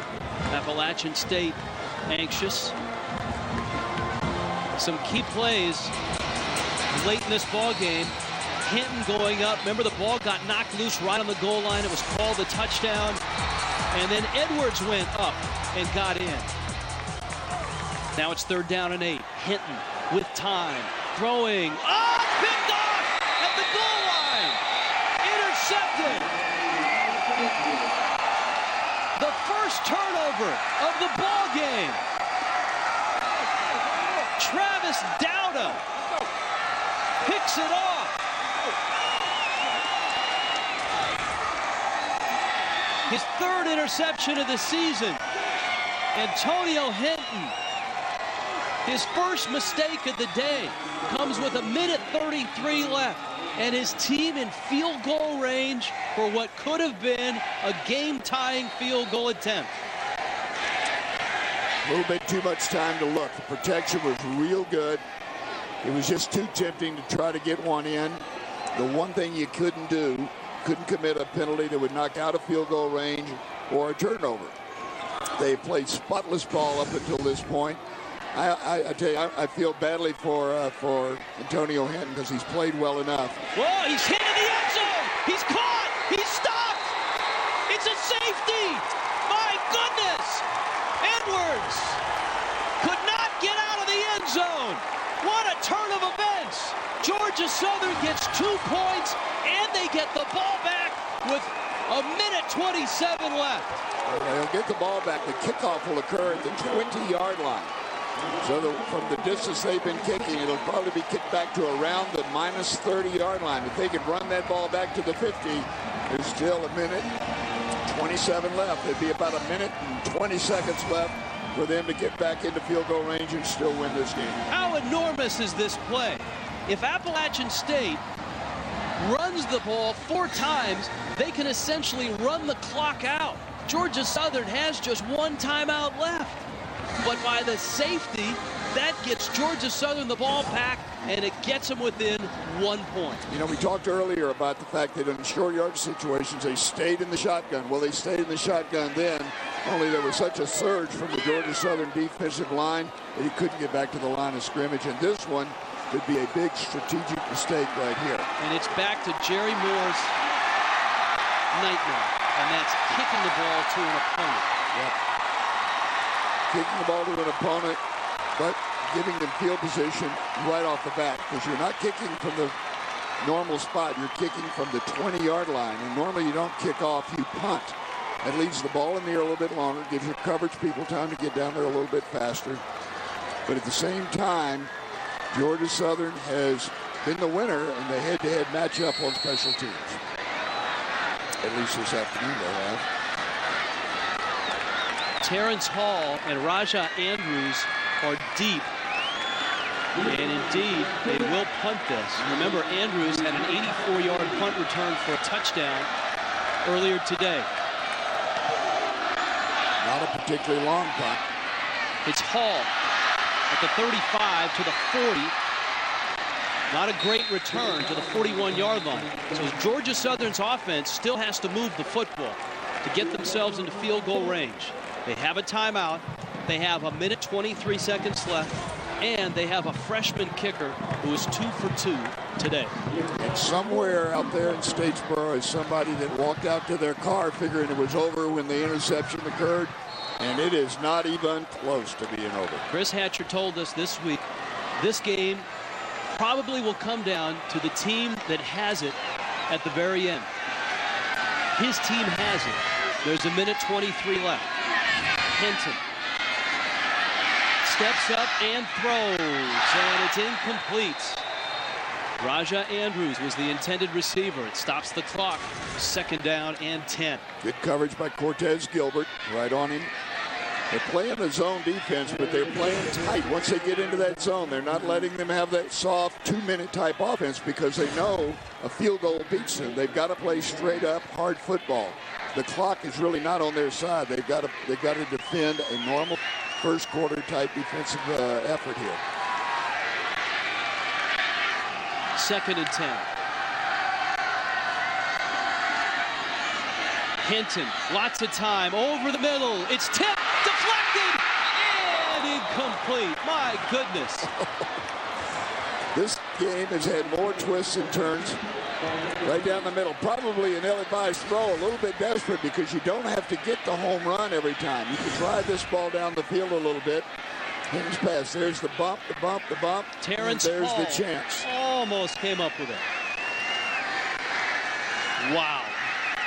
And he walks in if he catches that ball. 3rd down and 10. Early movement by both sides. flags go down. It's going to be interesting to see which way this goes. You had an Appalachian State lineman move, and you had a Georgia Southern wide receiver move, both about the same time. If the initial movement by the defense caused the offensive movement, it'll go against the defense. Otherwise, it's offensive. Prior to the snap, false start, offense. Number 84, 5-yard penalty, down remains 3. DeMarcus Watts. Every yard's important at this stage. Both teams still have 1 timeout remaining. That'll be important here at the end.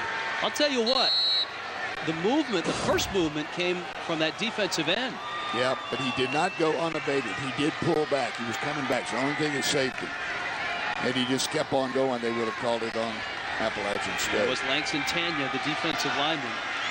Watts moved. 3rd down and 15 as a result. Hinton steps up, out of trouble. He'll tuck it. Hinton stumbles, falls forward. His knee went down back at the 46. That means the clock will continue to run. 55. They may need to burn their last timeout here and sort this out, and they do. Chris Hatcher will call the timeout. Timeout, Georgia Southern. Trying to get into Adrian Mora's range, but a ways away. And now, without a timeout, it faced with 4th down and 6. And that stumble, that slight stumble by Hinton, his knee went down. He did not have enough yardage for the first down, but it's 4th and 6. Watch the run and watch where the knee goes down.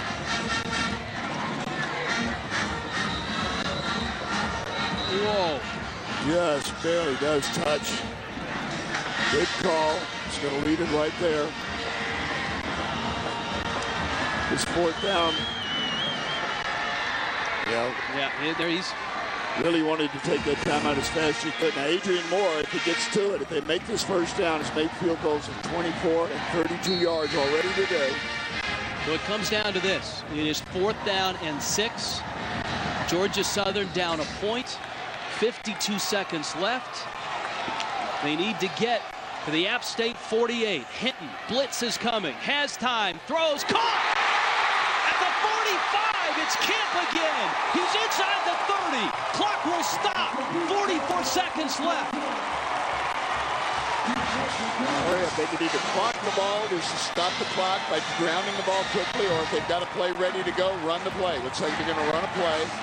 They're not quite in field goal range. From here, it would be about a 48-yard field goal. Hinton on 1st and 10. Holding. Flag down. Better ground it. He fires it out of bounds. And we'll see how they rule it. The hold is going to back them up. There may be 2 flags here and 2 penalties to choose from. Intentional grounding will lose Georgia Southern a down, if that's the one they take. The one thing you don't want to do when you're trying to get in field goal range is commit that kind of a foul. You just can't do it. And if the quarterback made a mistake late by trying to throw the ball out, he was down, just accepted medicine. Coming from this side right here. Now here's the hole, right there, right there. Once you see the shoulders be turned by the tackle, once that happens, you're beaten. And not much you can do. Quarterback honestly is on his own at that point. Don't do that one because that'll just add to the problem. If they take the hold, it's still a 1st down. If they take the grounding, they'll force a 2nd down. Well, 2 fouls on the play. Seconds. Holding against the offense. Number 51 had penalties refused. Intentional grounding. Number 7 had penalties accepted. Loss of down at the spot of the foul. 2nd down. 2nd down is a factor, I guess, but with 34 seconds left to go, it leaves them with 3 downs. They would either make a 1st down or they won't. Clock will start when it's ready for play. Or be in position for a field goal. They could get in position. Georgia Southern does not have a timeout. It's 2nd down and 22. Hinton is back, sets up, and throws, and it's incomplete. There was contact, and a flag comes in, but I don't think that was a catchable ball. No, that'll be overruled. He'll pick that one up because it was over his head. The official on the side was already saying it was over his head. He's going to bring up a 3rd down. Now, remember, the 30-yard line would make a 48-yard field goal. There's no interference on the play. The pass was uncatchable. The pass was uncatchable. Yeah, but here's the trick. It's third down. They don't have it down, and as we watch this replay, and we'll see it that it is uncatchable. Coach, here's the trick. They don't have it down to ground the ball and stop the clock. Right, they've got to get out of bounds. They've got to get what they can get and get out of bounds, either a first down or get inside the 25 or 30-yard line and get out of bounds. Otherwise, they've got 29 seconds. Potentially, they could reassemble and ground the ball. Nope. They can't. They don't have it down to do it. Hinton is back, and he throws over the middle. Can't get it, and it's incomplete, and it's going to be 4th down and 22. I misstated it. Not ground the ball. They could get their field goal team on the field. Just sprint out there on the field and get set. Although I'm looking at the Georgia Southern sideline, I don't see that look like they're all in their starter stance. You're into a position now, you're kind of taking a chance here to throw. You have to. Yeah, and you got to go for a first down here. On 4th and 22 from the 39. Georgia Southern is down a point. Hinton taking as much time as he can off the play clock. Needs 22 yards at least. He's going for the end zone. Ball in the air. It's intercepted. And it's over. Mark Legree picks it off for Appalachian State. And Georgia Southern runs out of time. Antonio Hinton picked off in the end zone in a wild game. And the first interception that Antonio Hinton threw was an ill-advised throw. That one was a take a chance. That one, you know, if it's intercepted, it's intercepted because you've got to get the ball down there and hope you make a play at the other end. Double coverage. Obviously, Georgia Southern or Appalachian State knew what Georgia Southern was going to do, and they were playing it. There won't be a safety on this one. That's father and son on the sideline there. Jerry Moore, along with his son Chris Moore. And Appalachian State will escape Statesboro. The young freshman never got a chance for that last field goal. Chris Hatcher's Georgia Southern Eagles come up a point shy. It's exactly what we expected between these two storied programs. A wild shootout here in Statesboro. And number 2, Appalachian State survives by a point. Our player of the game, Armani Edwards, who through all of it continues to deliver another big day. Our Choice Hotels player of the game. Edwards, as usual, putting on a show in this one. Well, Armani Edwards was spectacular. There's no question about it. But I will just tell you, that is his final football game contest. Competitive balance on both sides. It's unfortunate in a lot of ways that a team has to lose a game like that because they both played winning football. Armani Edwards and Appalachian State improves to 5-2 and 3-0 in the SoCon. And for Georgia Southern, they drop to 3-4 and amazingly 1-3. They've lost 3 games in the conference by a total of 4 points. Appalachian State wins it 37-36. Next week, Wofford and Elon. For Sam Weish, I'm Rich Schwartz. Great game here today. Appalachian State by a point over Georgia Southern. See you next week.